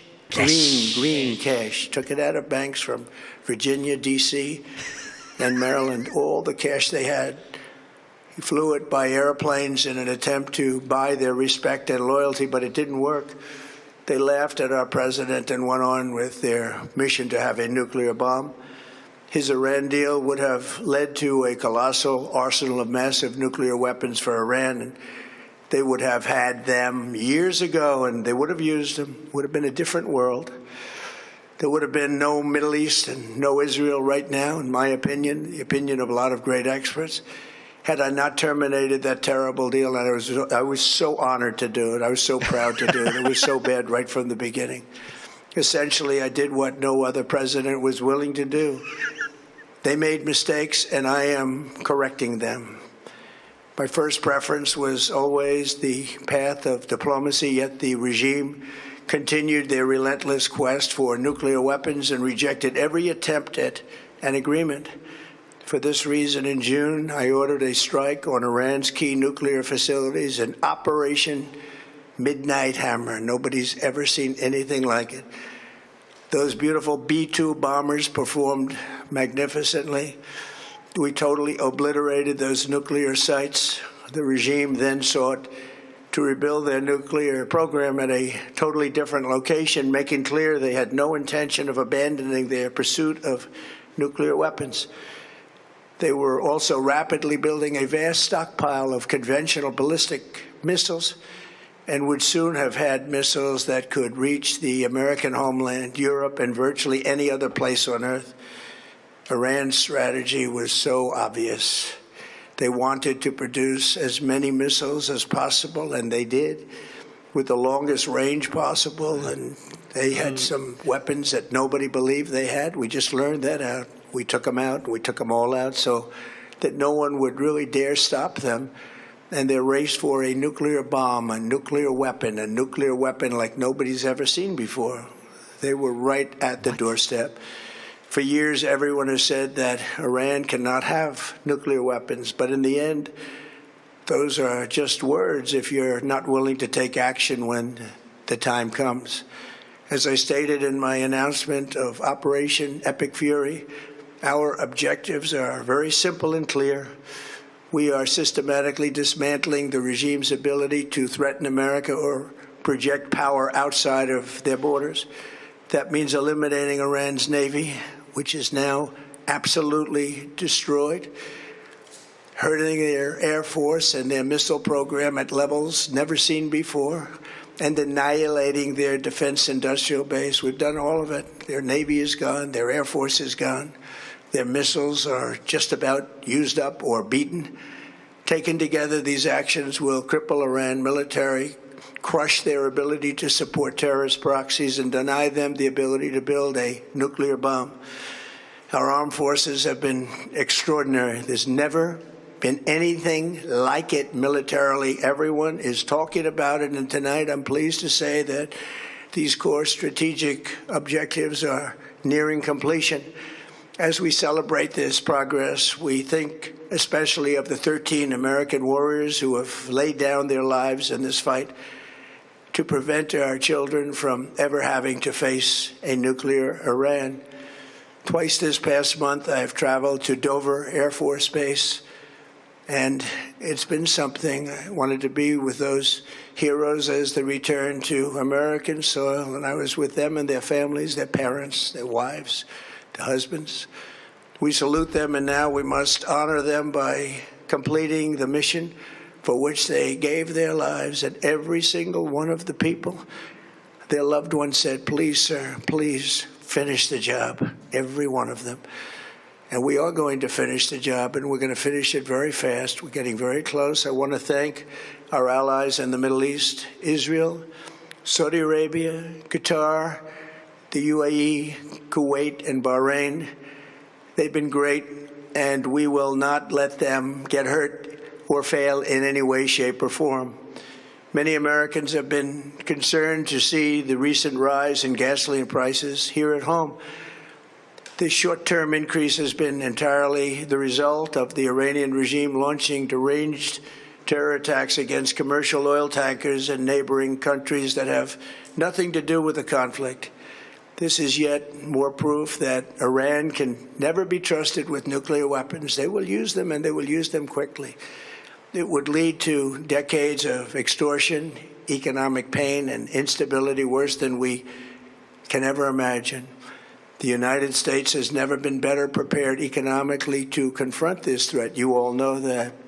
We built the strongest economy in history. We're going through it right now, the strongest in history. In 1 year, we've taken a dead and crippled country. I hate to say that, but we were a dead and crippled country after the last administration and made it the hottest country anywhere in the world by far, with no inflation, record-setting investments coming into the United States, over $18 trillion, and the highest stock market ever, with 53 all-time record highs in just 1 year.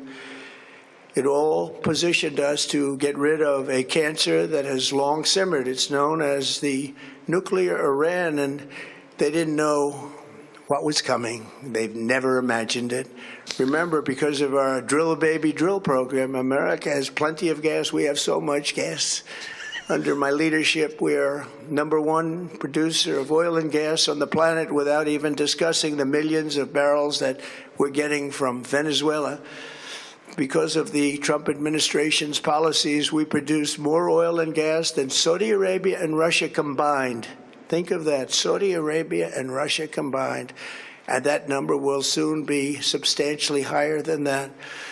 There's no country like us anywhere in the world, and we're in great shape for the future. The United States imports almost no oil through the Hormuz Strait and won't be taking any in the future. We don't need it. We haven't needed it, and we don't need it. We've beaten and completely decimated Iran. They are decimated, both militarily and economically and in every other way. And the countries of the world that do receive oil through the Hormuz Strait must take care of that passage. They must cherish it. They must grab it and cherish it. They can do it easily. We will be helpful, but they should take the lead in protecting the oil that they so desperately depend on. So to those countries that can't get fuel, many of which refuse to get involved in the decapitation of Iran, we had to do it ourselves. I have a suggestion. Number one, buy oil from the United States of America. We have plenty. We have so much. And number two, build up some delayed courage. Should have done it before. Should have done it with us, as we asked. Go to the Strait and just take it, protect it, use it for yourselves. Iran has been essentially decimated. The hard part is done, so it should be easy. And in any event, when this conflict is over, the Strait will open up naturally. It'll just open up naturally. They're going to want to be able to sell oil because that's all they have to try and rebuild. It will resume the flowing, and the gas prices will rapidly come back down. Stock prices will rapidly go back up. They haven't come down very much, frankly. They came down a little bit, but they've had some very good days over the last couple of days. We've done actually much better than I thought, but we had to take that little journey to Iran to get rid of this horrible threat. With our historic tax cuts, where people are just now talking about receiving larger refunds than they ever thought possible, they are getting so much more money than they thought. That's from the great, big, beautiful bill. Our economy is strong and improving by the day, and it will soon be roaring back like never before. It will top the levels that it was a month ago. I've made clear from the beginning of Operation Epic Fury that we will continue until our objectives are fully achieved. Thanks to the progress we've made, I can say tonight that we are on track to complete all of America's military objectives shortly, very shortly. We are going to hit them extremely hard over the next 2 to 3 weeks. We're going to bring them back to the Stone Ages where they belong. In the meantime, discussions are ongoing. Regime change was not our goal. We never said regime change, but regime change has occurred because of all of their original leaders' death. They're all dead. The new group is less radical and much more reasonable. Yet if during this period of time no deal is made, we have our eyes on key targets. If there is no deal, we are going to hit each and every one of their electric generating plants very hard and probably simultaneously. We have not hit their oil, even though that's the easiest target of all, because it would not give them even a small chance of survival or rebuilding. But we could hit it, and it would be gone, and there's not a thing they could do about it. They have no anti-aircraft equipment. Their radar is 100% annihilated. We are unstoppable as a military force. The nuclear sites that we obliterated with the B-2 bombers have been hit so hard that it would take months to get near the nuclear dust, and we have it under intense satellite surveillance and control. If we see them make a move, even a move for it, we'll hit them with missiles very hard again. We have all the cards, they have none. It's very important that we keep this conflict in perspective. American involvement in World War I lasted 1 year, 7 months, and 5 days. World War II lasted for 3 years, 8 months, and 25 days. The Korean War lasted for 3 years, 1 month, and 2 days. The Vietnam War lasted for 19 years, 5 months, and 29 days. Iraq went on for 8 years, 8 months, and 28 days. We are in this military operation so powerful, so brilliant against one of the most powerful countries for 32 days. And the country has been eviscerated and essentially is really no longer a threat. They were the bully of the Middle East, but they're the bully no longer. This is a true investment in your children and your grandchildren's future. The whole world is watching, and they can't leave the power, strength, and brilliance. They just can't believe what they're seeing. They leave it to your imagination, but they can't believe what they're seeing, the brilliance of the United States military. Tonight, every American can look forward to a day when we are finally free from the wickedness of Iranian aggression and the specter of nuclear blackmail. Because of the actions we have taken, we are on the cusp of ending Iran's sinister threat to America and the world. And I'll tell you, the world is watching. And when we do, when it's all over, the United States will be safer, stronger, more prosperous, and greater than it has ever been before. May God bless the men and women of the United States Armed Forces, and may God bless the United States of America. Thank you very much, and good night. Oh, wow. I'm a little. I've got one quick question. Like, I'm not. This is even I'm not even sarcastic. He said we're close to achieving all of America's military goals. What are those? I literally don't know what those are. Rubio posted them. Oh, you did? Yeah. What are they? It was basically annihilate their ability to wage ground war. Okay. Anti-air and naval, and they were like, I don't know, it might have been like 7 points or something. Can we pull that up? Because I think people want to see that. Yeah. Yeah. Because that's the big question I think people are having. Right. You blowing up their arms and legs doesn't stop the brain's desire. So that's I don't right, understand. Yeah. Well, the argument that Marco Rubio made is that they want to degrade their ability to have missiles. You got do you have it, Tim? I found it. Oh, okay, great. Just you want to put it in the Slack. Or yeah. It was Rubio, right? Yeah. Yeah, was like a bullet point thing or something. Okay. 2-minute thing right there. Yeah, they wanted our objectives. Okay. Americans are asking, why did the United States have to attack Iran now? Well, let me explain. Iran wants to have nuclear weapons. Of that, there is zero doubt. If what they truly wanted, which is what they claim, is nuclear energy, well, they could have nuclear energy like all the other countries in the world have it. And that is you import the fuel and you build reactors above ground. That's not what Iran has done. They build their reactors and their facilities deep in mountains, away from the public glare. And they want to enrich that material. The same equipment that they could use to enrich material for energy, they could use to quickly enrich it to weapons grade. So it is clear that they've been offered every opportunity to have a nuclear program that allows them to have energy, not weapons. And every single time they have turned it down. But why the attack now? Well, what was Iran trying to do? Iran was trying to build a conventional shield, in essence, have so many missiles, have so many drones that no one could attack them, and they were well on their way. We were on the verge of an Iran that had so many missiles and so many drones that no one could do anything about their nuclear weapons program in the future. That was an intolerable risk. Under no circumstances can a country run by radical Shia clerics with an apocalyptic vision of the future ever possess nuclear weapons. And under no circumstances can they be allowed to hide and protect that program and their ambitions behind a shield of missiles and drones that no one can do anything about.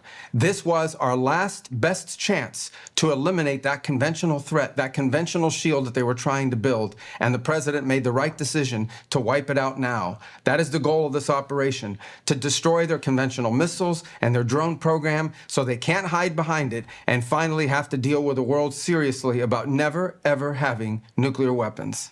That's so much more coherent than what Trump said. Well, of course it is. You're saying, of course. I didn't know. I'm sorry. It implies that they're going to have to get the Iranian regime to allow inspectors into the country, basically capitulate and become subservients of the One of the points that I've heard a lot of people making is that the reason that we couldn't do anything about North Korea getting a nuclear weapon is because of the location of Pyongyang. Right, they're within artillery range of North Korea. So if they tried to prevent China's backing North Korea. We can't go in. No, but the point that I'm making They were is going in. The IAE, they kicked them out. Or, yeah, but the reason they could, the reason they could, the main reason they couldn't, because they couldn't even gamble on trying to, is because if they tried to strike North Korea can just use artillery and wipe out 10 million people in Seoul. They'd kill tens of thousands with just artillery. And so what the goal is here is to prevent Iran from achieving that kind of weapons capacity with conventional weapons,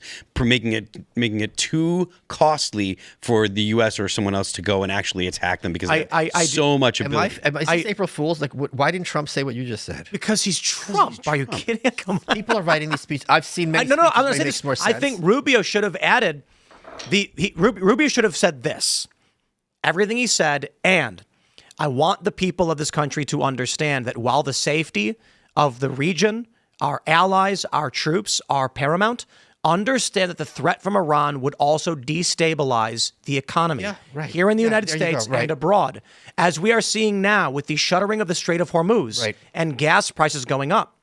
If we waited and they aimed nuclear weapons at us or our allies, gas prices would have gone up $4 a gallon.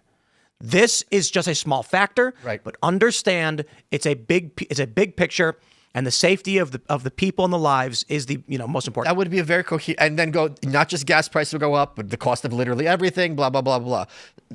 Yeah, it's and none of us talking about this is an endorsement of the attacking. I know they don't understand, but it's only Rubio only gave us half or part of an equation, because you blow up all their conventional weapons, their missiles and drones, and then wait 4 years, they're going to have another round of conventional weapons. It's called mowing the lawn. Yeah, exactly. So is that the plan? Is every 3 years we're going to obliterate? That's why they want regime change. Well, he didn't say that, but I agree. He did. He didn't. Did Trump, Rubio just say it? Trump. Yeah, Rubio didn't mention regime change as part of the tactic. I want to say this too. Strategy. Because my concerns, as I was mentioning earlier, with intervention are functional and not moral.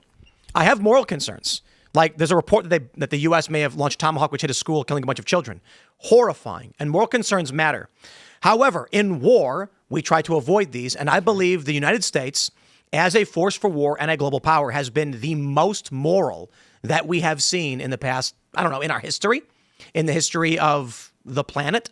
Certainly, you can look at the Nazis and everyone goes, oh. Certainly, you can look at Napoleon and go, really? You can look at Russia and China and go, good God. And you look at America and you go, well, they did do a lot of bad things, but all things considered, my argument is, I sit online, I see these activists from left to right or otherwise, and they say the U.S. is the worst terrorist on the planet, the U.S. is evil, all of these things, and that is just not true.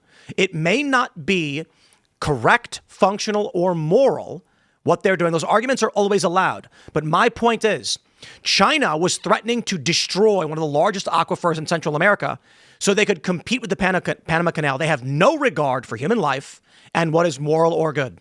Certainly, one could argue the U.S. does bad things, and I would argue welcome to war and global conflict.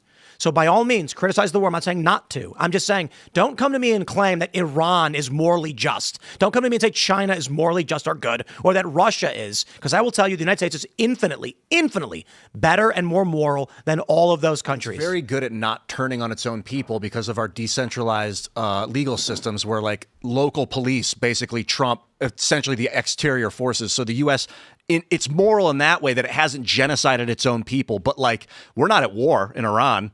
So you're saying like in times of war, you might blow up a school of children, but we're not at war. A guy just said, let's go blow up that school of children. We're doing war-y kind of things, though. The point is this. We killed them. The point is, the American military is the most constrained military in terms of global powers. Hearing the things that our men and women in uniform go through when they're like, we're getting shot at, we're not allowed to return fire because of the risks. Like, the U.S. military goes to painstaking lengths to avoid what communist China does intentionally. I think that the point people make, and I'm not saying you disagree with this, isn't that the Iran or Chinese are good people, but that they're acting in certain ways that make rational sense. And you can understand other countries look at what happened with Iran, being like, you know what? If I get nukes, this isn't going to happen to me. Look at Pakistan. Pakistan harbored bin Laden. No one brings them up. That is. I would argue functionally correct. And then we can take a look at what the U.S. response was with Iran right now. Trump I would argue, embarrassed, humiliated even, because the 12-day war was a failure. He said we got their nuclear capabilities. What did we see from satellite photos? It looked like they got all of the enriched uranium out before it was blown up. And guess what? That's true. Trump failed in that regard. I bet Trump was pissed, and now it's like, okay, well, if we're going to shut him down, we're going to do it. Yeah. I believe it has more to do with just uranium, protests or whatever. But I will stress, the U.S. says we will target your military. There may be accidental collateral damage. I do not believe the U.S. intentionally targeted school children. That's a waste of $1 billion missile or a $50 million missile. You're not accomplishing any goals with doing that. Look what Iran did. They targeted hotels and civilians. Iran threatened to target critical infrastructure of our allies, uninvolved, like Trump mentioned, as well as civilians, because the threat of terror makes an honest person scared. The criminal at the bank points the gun at the innocent woman, knowing the police don't want her to die, and would rather the criminal escape with all of the money than the innocent person die. That's evil. And that's what Iran is doing. So I'm not justifying that we go and do this, because again, moral arguments are allowed and we can have them. Functional arguments are mostly where I stand, but moral matters to me. But you take a look at what Iran's been doing in the region, arming rebels who blow up civilian cargo ships, which they've been doing for years. And we're supposed to just sit back and be like, well, we can't do anything about it. I reject that. Now, again, my principal concerns are the moral expense, like this school that was blown up. We should have investigation. My concerns are the function. If we do this, will we actually succeed? And even Eric Prince said it's a roll of the dice. But I will stress on Venezuela, while skeptical because my fear is the function, morally, we are 100% justified. And I am glad that Trump succeeded in Venezuela. The Venezuelans stole our assets and we had a treaty with them. We shook hands. We built oil infrastructure and smiled and said, thank you, we'll get rich together. And then the communists in that country stole it all from us and gave us the middle finger. And Trump, what did he do? He took one guy and got our stuff back, and there's no war, and I respect it. I think that's fair to the extent that Maduro and a few of his henchmen got taken out, so the damage was so minimal, people didn't even know how to freak out about it. Agreed. But if he's sitting there talking about, who knows if it's bluster, about targeting electricity, which is going to affect a lot of civilians, at a certain point, you can't just say it's just war. I think the principal issue is, the scenario I like to give, and I'd love to get your thoughts on this thought experiment. I may have asked you this already, but I'm going to ask you again. Is this the naked slave being whipped? No. Okay. That was fun though, right? Yeah. This one is, you're in the middle of the woods, far from civilization. Okay. How would that ever happen? It's called a hypothetical. But even if you didn't have breakfast, naked slaves. Michael, how would you have felt? I wake up at 11. I never have breakfast. Let me ask you a question, and it's not necessarily just for you, but yeah, I got you. A thought experiment I like to ask people when it pertains to war is, you're in the middle of the woods, you're lost, you have a small satchel of food and a canteen, it'll last you about a day, and you have a rifle. Okay. You're trying to find your way to civilization, and let's just say that you're in an unknown country. Sure. And as you're walking, you see a man in the distance, looks just like you, rifle, small satchel, looks like food, canteen of water. What do you do? Wait, does it matter that he looks like me? Like he looks like he's wearing the same gear as you. Oh, okay. I think he's like my clone. Okay. No. I would approach him and say, hey, I'm lost. Can you help? Bang! Now he's got 2 days worth of food and you're dead. You don't know that. Indeed, you don't. And you don't know that he'll greet you either. And this is the thought experiment. Andrew Branca said I'd shoot him on the spot. I'd aim my rifle and take him out. I think it would depend on what country you're in. You're in an unknown country. But I'd say it would depend, because if you're in Canada, it's not getting well for you. Well, I said you're in an unknown country, lost from civilization with limited food, and you see a man. I'm very loath, even hypothetical. Let me give you another thought experiment. This actually happened. Let me just finish this one point. Sure. On the thought experiment, there is no right answer, and no answer you give will ever be adequate. That's the point. So if you say, I would call out to him, he responds in a foreign language. If you say, I approach him, he shoots you. If you say, I shoot him first, okay, then he's dead. The point is, when we're in situations of war, especially as citizens watching a government, we don't know everything. That's exactly right. And there's only one question that matters. Do you trust this administration? Right. But throw yours out. This is one of the things I learned when I was writing The White Pill. Before he was president, Reagan was taken, or maybe during, I don't remember, was taken down to a bunker and given a simulation of nuclear reciprocity. And they're like, all right, press this button. And he goes, wait. If I press this button, millions of Russians are going to die? And they're like, yes. And he's like, uh-huh. And his aides are like, he knew he wasn't going to press that button, that he was not going to. And what's amazing is Gorbachev had the USSR was taken to an actual mock room, and they walked him through it. He goes, "I'm not pressing this button even in simulation." Neither of them knew it. Wow. So both of them during the Cold War were like, "I'm not doing anything, I'm not retaliating," but they both thought that other guy's going to kill millions of us in a second. And that's kind of what ended the Cold War. There's the famous story. But I'm just going to say my point.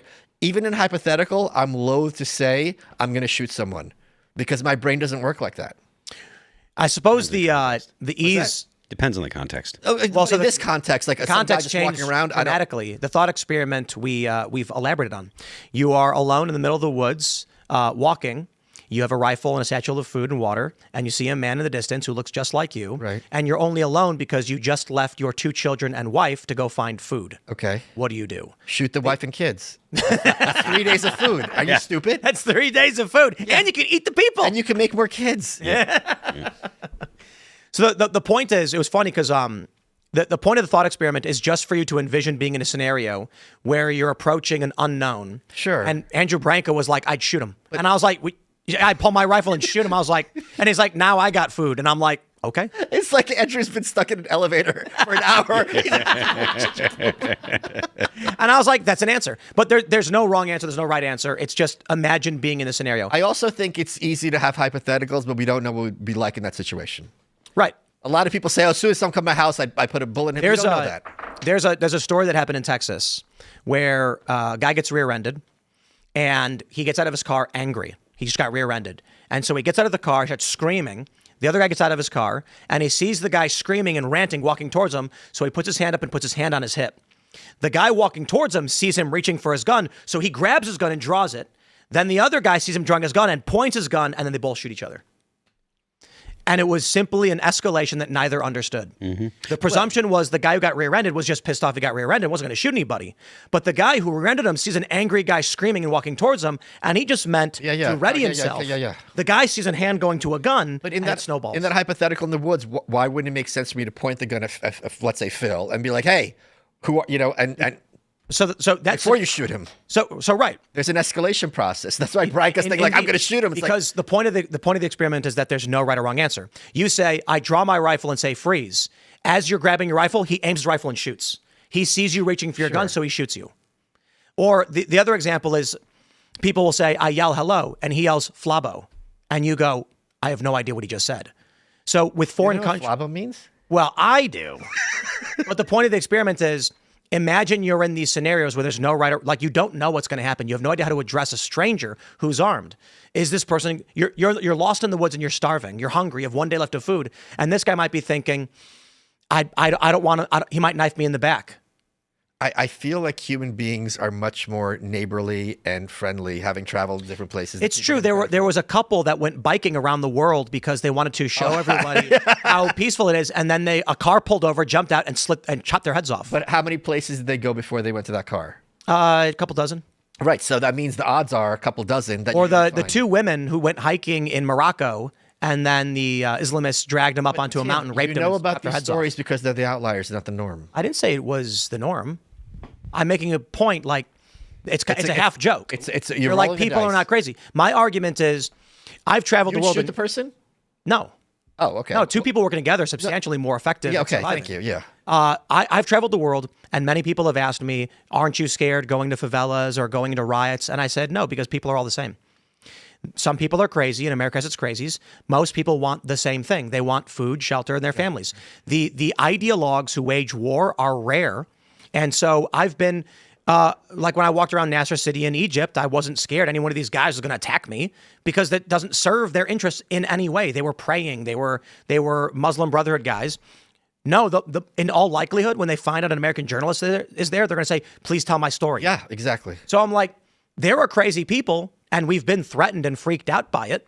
But they're gangbangers in Chicago, freak me out all the same. A lot of that metaphor of being in the woods with a dude looking at him is like communication levels. If communication is in total breakdown, anyone that doesn't speak your language that's out there is probably an enemy combatant. At least that's the way you got to think. But if you have communication lines open and you can either speak to him or radio him ahead of time, you'll know, like, if what the threat levels are. See, the thing. Let me tell you about the simulation. One thing that I think high net worth people understand that low net worth people do not, and it's not meant to be derisive or humble bragging, but it's true.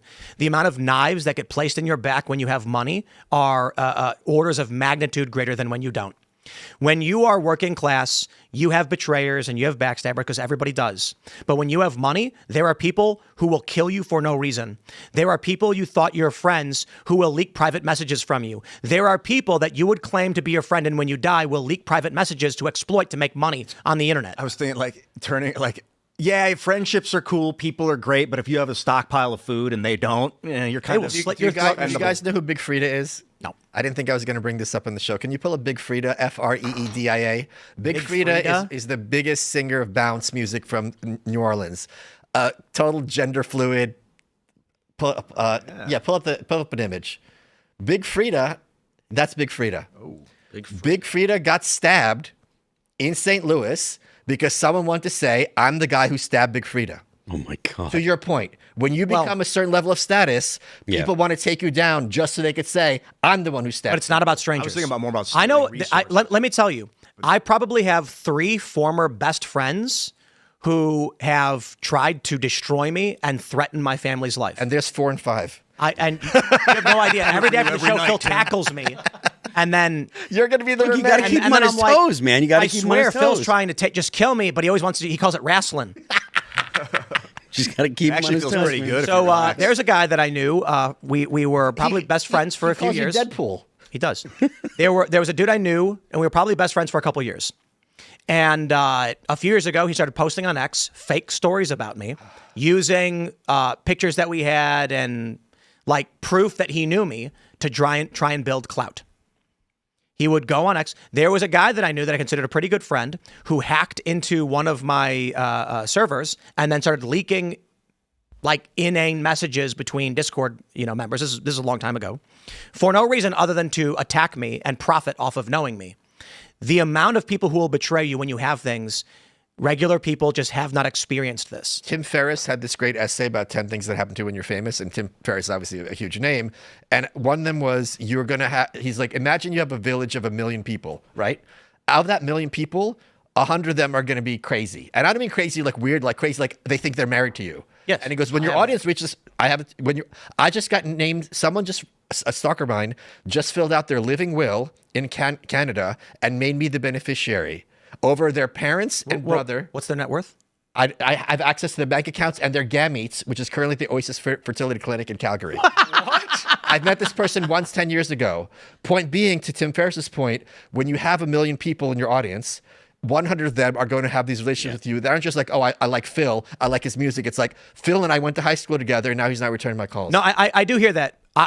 And I've experienced that, obviously. The distinction I'm drawing, however, from the phenomenon of crazies who know you, like I always talk about, I'm not scared of Antifa. I'm scared of the guy who thinks I stole his spoons and is like hunting me down. Yeah. There was a woman on X who said I broke into her house at 2 a.m. and turned her TV on, waking up her family.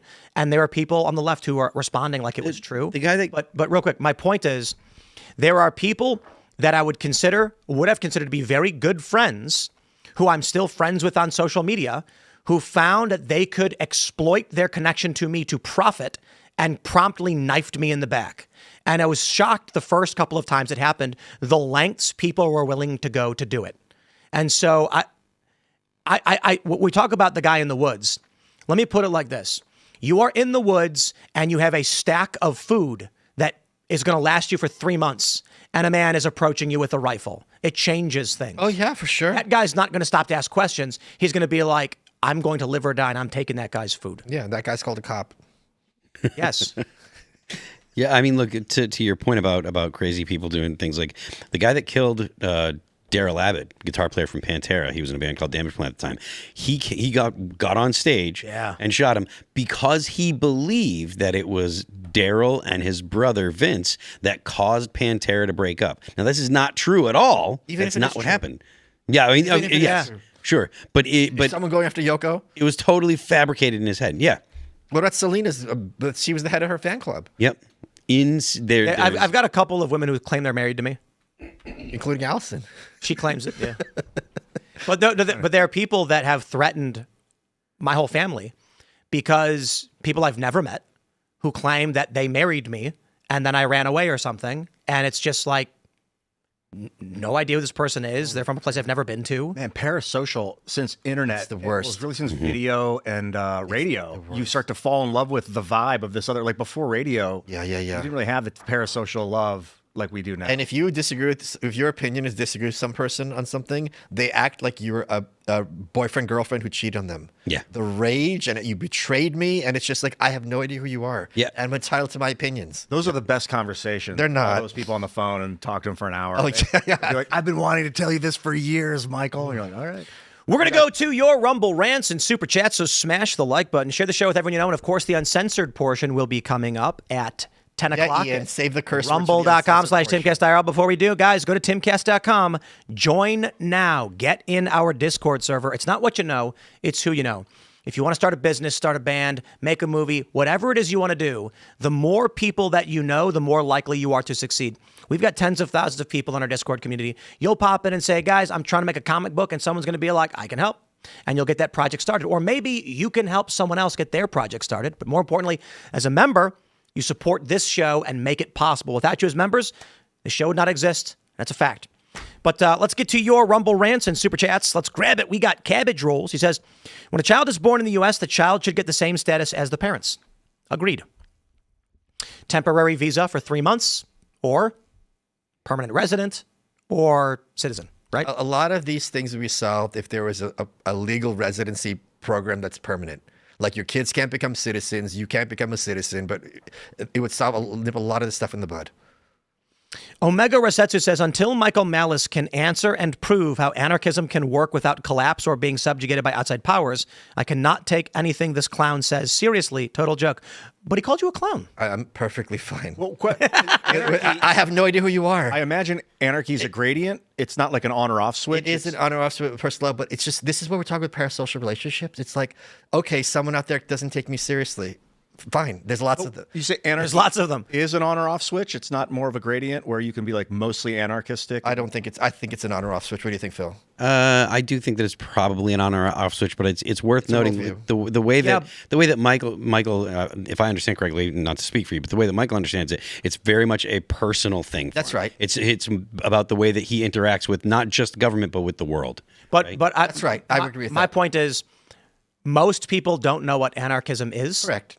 And most conservatives think anarchy means violence Antifa. and chaos. It means Antifa. Yeah. Yeah. So that's and what then I when you would try to explain the root origin of the words anarchy, would you like to explain the Latin root? No, but I would like them to read not? the Anarchist Handbook and learn Okay. more, because just even though they still are not going to hear it, the Latin root doesn't really matter to them. Archy coming means- from I can explain I can explain in 30 seconds or Well, 1 minute. but Anarchism. you can explain it in 2 words. It's not. That's not explaining anything without rulers. Yeah. But people don't understand how that's possible. But I suppose the issue is philosophical anarchism. It doesn't matter if there's rulers or not. Right. If you have, it's a personal worldview. So here's Exactly. in the same way that people say the joke is everyone's an atheist with one exception. You don't believe in Zeus. You don't believe in Thor, even if you believe in your one God. If all of us went to another country where alcohol was illegal, and someone was passing around a beer at a party, we would ask ourselves, do we want to drink? What are the risks? But at no point in our head are we like, well, the government says it's wrong, so we're not going to do it. So anarchism is that approach to every government, including your own. Mm-hmm. That's it. Yep.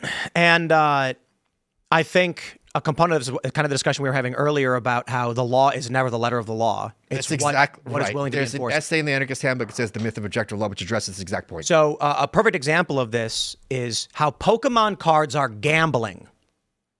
Oh, you mean because you're investing in them? Is that been legally No, adjudicated? because I've been basically making this point that one of the big stories I think is happening right now with Gen Z is the expansion of gambling in casinos across the country. Right, that's true. Miriam Adelson is a huge donor of Donald Trump and has been trying to get the Sands Corporation into Texas for opening casinos. Right. And what the point I've been making with this is, here's a better example. We don't got to talk about Pokemon. Is that in West Virginia, by the letter of the law, cohabitation is illegal. A man and a woman cannot be roommates. They cannot share a domicile if they are not married. That's a crime. No cop is going to arrest you for it, even though the law says it. And even if they arrested you, no prosecutor is going to take Yeah, it they up. throw it out. So when they were doing the child drag shows, I pointed out it's already illegal. Right. It says lewd behavior in public is a crime. It is aggravated if children are present. And I said, these drag shows are lewd behavior by any stretch. If we're looking at the letter of the law when it was written. Or even the spirit of the law. Right. If you go back to the, That's 1890s. the whole point of drag is to be offensive and provocative. But why won't they enforce the law in West Virginia? Well, apparently they have stopped doing the child drag shows because I made these threats. So when I came on the show and said Berkeley County is having child drag shows, and they were doing it next door, like literally on the street at my property, they apparently canceled it and stopped doing it, saying they were scared that I was going to get the governor or someone. Because I actually complained to the AG, Morrissey, when he was attorney general. I went to him and said, you're the attorney general of the state. Why are there child drag shows in Berkeley County? Jefferson County banned it outright by county decree, like ordinance or whatever. And he said, that's the prosecutors. He's like, I'm the AG. I don't do that. He's like, I'm the lawyer for the state. And so we look at the DOJ and the AG and we assume she's going to direct these things. We assume the states do it too. But apparently just by saying I did, they stopped having them. Okay, good. And then they complained locally and went on forums online saying Tim Pool ruined our fun. And I'm like, I'm happy. Yes. Why are there never drag shows for like senior citizens? Right? You wonder. Like, they're bored. They're okay. Teach them to not be so bigoted is the argument. Snozberry says, first I get locked in California. Now I get my citizenship removed by Michael Malice. What a week. No regrets. Yesterday we said we should build a wall around California and just sorry if you're there, you're trapped. I had said during 2020 that if Trump threatened to nuke California, he'd win all 50 states. Including California. Yes. They'd be like, finally. Yeah, he's tough but fair. Same old man says, Tim and crew, do you think we need a tyrant voted in and control of our government for 8 to 10 years to get things done? I don't think we need anything. I think the point is might makes. Might doesn't make right, but might makes. I think that the president, and this is one of the big issues, I think, in America, the president has a lot less power than people think he does in our system. Yeah, oh yeah, yeah. People, because they campaign and I'm going to change everything. You're really handcuffed to many. I half agree. Functionally, it's true, but if it was more like a Machiavellian thing, they certainly have a lot of power. But not as much as people think. That's all I'm saying. Like Trump could go to powerful billionaire interests and say, we're going to waive that fee for you. You're going to put money into my PACs. Yeah. You know what I mean? That's true. That's true. There's things like that that are not real, like authority, but it's the also, president it's can just, speak by. it's kind of, to me, it's kind of insane. People act like he has this huge majority in the House and he has no functional majority. So he's really, hands are tied in many ways. One of the things that people give me the most crap about when it comes to like talking on this show is I'll be like, look, nobody likes the way the sausage is made. Right. The federal government is supposed to act slow. It's supposed to work slowly. It's actually not supposed to do most of the stuff that it does. Right. And people get so upset because shut up, liberal. Yeah, exactly. You're a communist. You want this to happen. You're a cuck or whatever, and it's like just because I'm not even saying that I like it. I'm just articulating this is the reality we live in. But if you articulate that, that means you're endorsing it in their minds. They cannot process, which is exactly why I have such an affinity for your worldview when it comes to the way people react. Are welcome. We got this from Dowie. Says, if Iran's Navy and Air Force is destroyed, how is Strait of Hormuz closed to us? I had the same question. How does it open up naturally? Hate to say it, but he seems delusional or in denial because missile launchers are different from an Air Force or a Navy. Yeah. That land.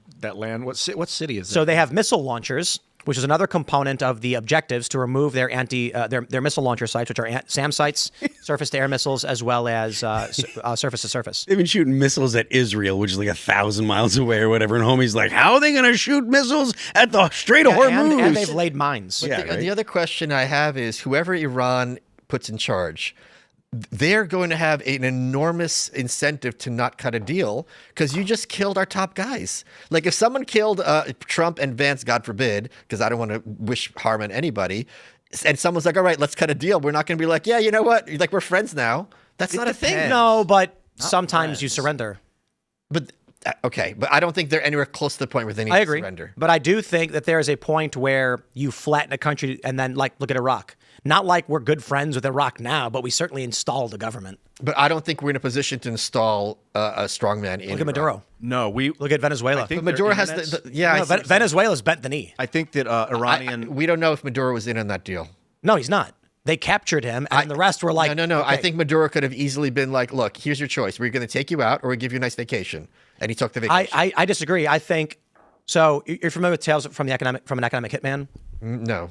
I think we talked about this, though. Yeah. We did when we were in Austin. Yeah. There's a book where a guy says basically the U.S. plan is like, first we bribe you. If you don't do it, we try That's to right. remove Yeah, your power. And if that won't work, we kill you. Right. And if we can't kill you by, through assassins, then invasion is the way we do it. I would believe, just from a business perspective, you call it Maduro and say, listen, you're going to be fat and rich. Your people are going to be fat and rich. We're going to let you do your thing, okay? We're just going to give you a bunch of money from oil. That's how you use the oil. And he went, no. And they went, if you don't, we're going to take you by force. And he went, try me. We got a discombobulator, bro. And they took him. The rest of the Venezuelans we just want to be rich. That's right. We'll just take the money. The Iranians, they're so new, the new government. I think their internet's out. I think it's been out for 30 plus days. Yeah, yeah. So when they get internet and they see that the civilianry actually wants a new government, that's when they'll capitulate. I don't believe that's true. No way. They don't care. There's no internal pressure right now. I do not believe the majority of Iran wants a revolution. So the way I've explained it is, imagine what Iran is doing to the people in Iran. They're showing videos of BLM protests and ICE protests saying the people of America are desperately fighting an evil regime, and they're calling for Trump to be removed. And Trump killed 2 innocent people because he won't give up power. And Soleimani, who you don't have to bring out of him. Exactly. Yeah, And, 3. but we know it's a fringe element that is protesting, and it was 2 people, which was bad, but there were circumstances involved in that. So we see these big stories of mass protests, and we're told by our government the people of Iran want a revolution, and I say, sure, play the propaganda game. I do believe there's probably a decent percentage, double digits, that want a revolution. No question. But the overwhelming majority are probably like, we're being attacked by America, F them. Right. Yeah, this stuff. What I've heard is like 25% of the people are actually pro-Iranian regime, 25% are very, very anti-Iranian regime, and 50% of the people are like, man, I just want to go to war. And a lot of these Persians fled. That's the ones who would be the most likely to be in favor of this revolution. They're not in Iran anymore. This is a good one. Quantum Strange Quark says, I asked Michael this question and his answer saved my sanity. Oh. What is the most important political lesson you have learned? Answer, political discourse is virtually always pointless, disingenuous, and frankly impossible. Oh, well, you're welcome. But it's useful. It's just like, what utility does it have for you to convert someone to your political point of view? Are they going to be there when your mom passes away and you could call her? What's more important to you? The most important political lesson that I learned is that no one, not a single person, anywhere, at any point is smarter than Michael Malice. Well, I don't think that's true.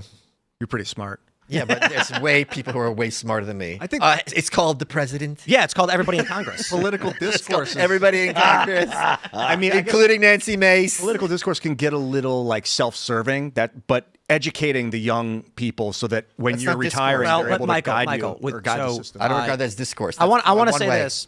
We had Kyla, not so erudite, on Kyla for a couple days, for 3 days when we were in Austin. Oh, she's a lefty. She's a super lefty, yeah. but she's nice to us and she's willing to have conversations, and I respect that. So we invited her to come out and come on the show. However, probably the biggest point of contention was when we brought up the story about Kathy Hochul saying we have to go to Palm Beach to get the wealthy back. She said that didn't happen.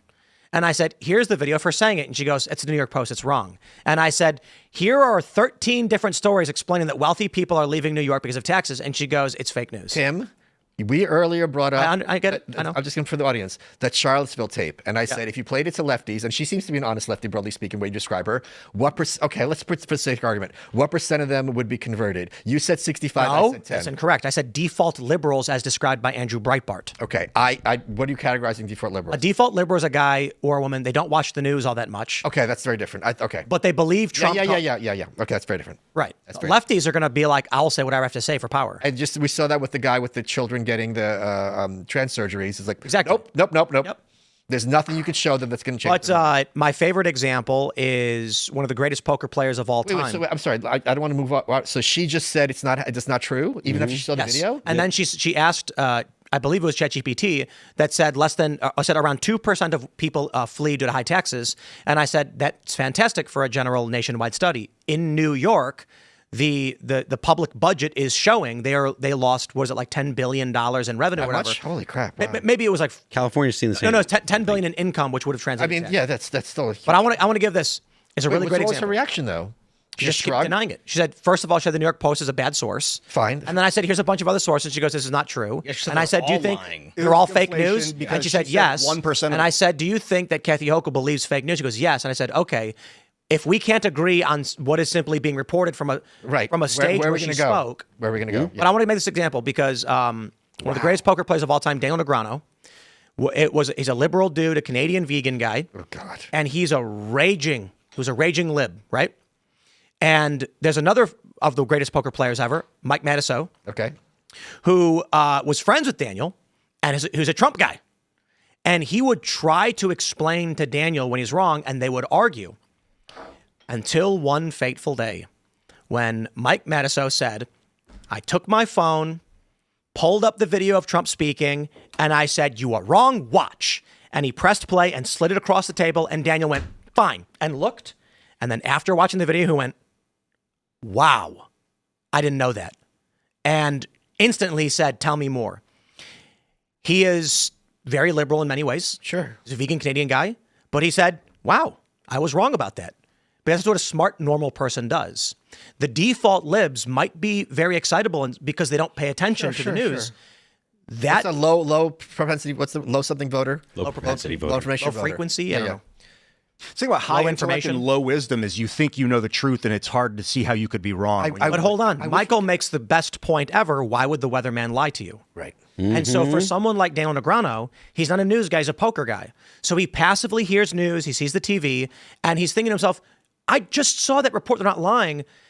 Someone's trying to convince him that's all fake. It's just like, bro, I'm not going to trust you over the news. And then you show him the video, and then he went, wow. Michael, that point that you made, like trying to explain this to someone is trying to explain to a person that not only is the weatherman is not wrong, he's lying to you. That's what it sounds like. Right. That's what it's such a great way to articulate it, because that seems like such an absurd thing. You're a lunatic. Yeah. You're literally a lunatic. Why am I even talking to you? What do you mean? Right. You know, like the weatherman is lying. All of them? Yeah. Are you stupid? them truly How would they even have a job? Yeah. Truth be told, most of them are not giving you adequate, But they're not lying. Right. They think they're telling you the truth. They just don't have the information. But here's where They're you trying and to I, tell you to the best of their abilities, but they're speculating. Here's where you and I disagree. Like the number of people, I think that ceiling for the people who could become like, oh crap, is much lower than you do. I'm not We have talking no way about of knowing. leftists. No, I'm talking about even default liberals. I still think it's a minority. There's Under 50. liberals, there's conservatives, Right. and there's default liberals. I'm talking about default liberals. Default liberal doesn't mean someone who waves a Ukrainian flag. I understand. It means a regular, uninitiated person. I agree. And they vote liberal because they don't know better. I agree, and I'm saying that number is lower. My guess as to what number that is lower than yours. Significantly. I don't think so. I think the default libs are the people who watch Joe Rogan. I hear you, but I still think it's a low. Like the point, because a lot of it also point, is who you surround yourself with. That's true. Because if you're going to be like Trump's not that bad, for many people that f's up their whole life. The point Breitbart was making is that there are people who don't pay attention to politics in the least, but when they go to the voting booth, they check Democrat. Correct. These people can be convinced by arguments. Correct. My point is the percent of them that can be convinced, if I had to guess the number, is lower than the percent you would guess. Perhaps. We're going to go to the uncensored portion of the show right now. So smash that like button, share the show, and head over to rumble.com/Timcast IRL, where we're going to say naughty words and make jokes that are not so family friendly. Yeah, Ian. And follow me on X and Instagram at Timcast. Michael, you want to shout anything out? Yes, please follow me on Twitter, Michael Malice, and thanks for all the support for my graphic novel. You're talking about helping with comic books, unwantedbook.com. We've got sample pages up now. I've been working on it for 20 years, so I'm very excited it's coming out. I want to hear about it. Michael Malice, you've been taunting me all evening. I'm looking forward to unleashing on you in the after show. Bring it. I love you, Michael Malice. I love you Good more. to see you again. Phil Labonte, Carter Banks, talk me out. I'm Ian Crossland. You probably already know. Carter. What's up? I'm Carter Banks. Michael, thanks for coming back. I'm excited also to talk naughty with you in the after show. You can find me at Carter Banks everywhere and everywhere else at Carter Banks Official. Phil. I am Phil That Remains on Twix. The band is All That Remains. We're going on tour come this end of April, starting April 29th. We're starting in Albany. We're going to be out for about a month. You can get tickets at allthatRemainsonline.com. If you want to read some of the stuff that I've been writing on Patreon, it's patreon.com/Phil That Remains. You can check out the band on Apple Music, Amazon Music, Pandora, YouTube, Spotify, and Deezer. Don't forget the left lane is for crime. Right on, everybody. We'll see you all over at rumble.com/Timcast IRL right now. Thanks for hanging out.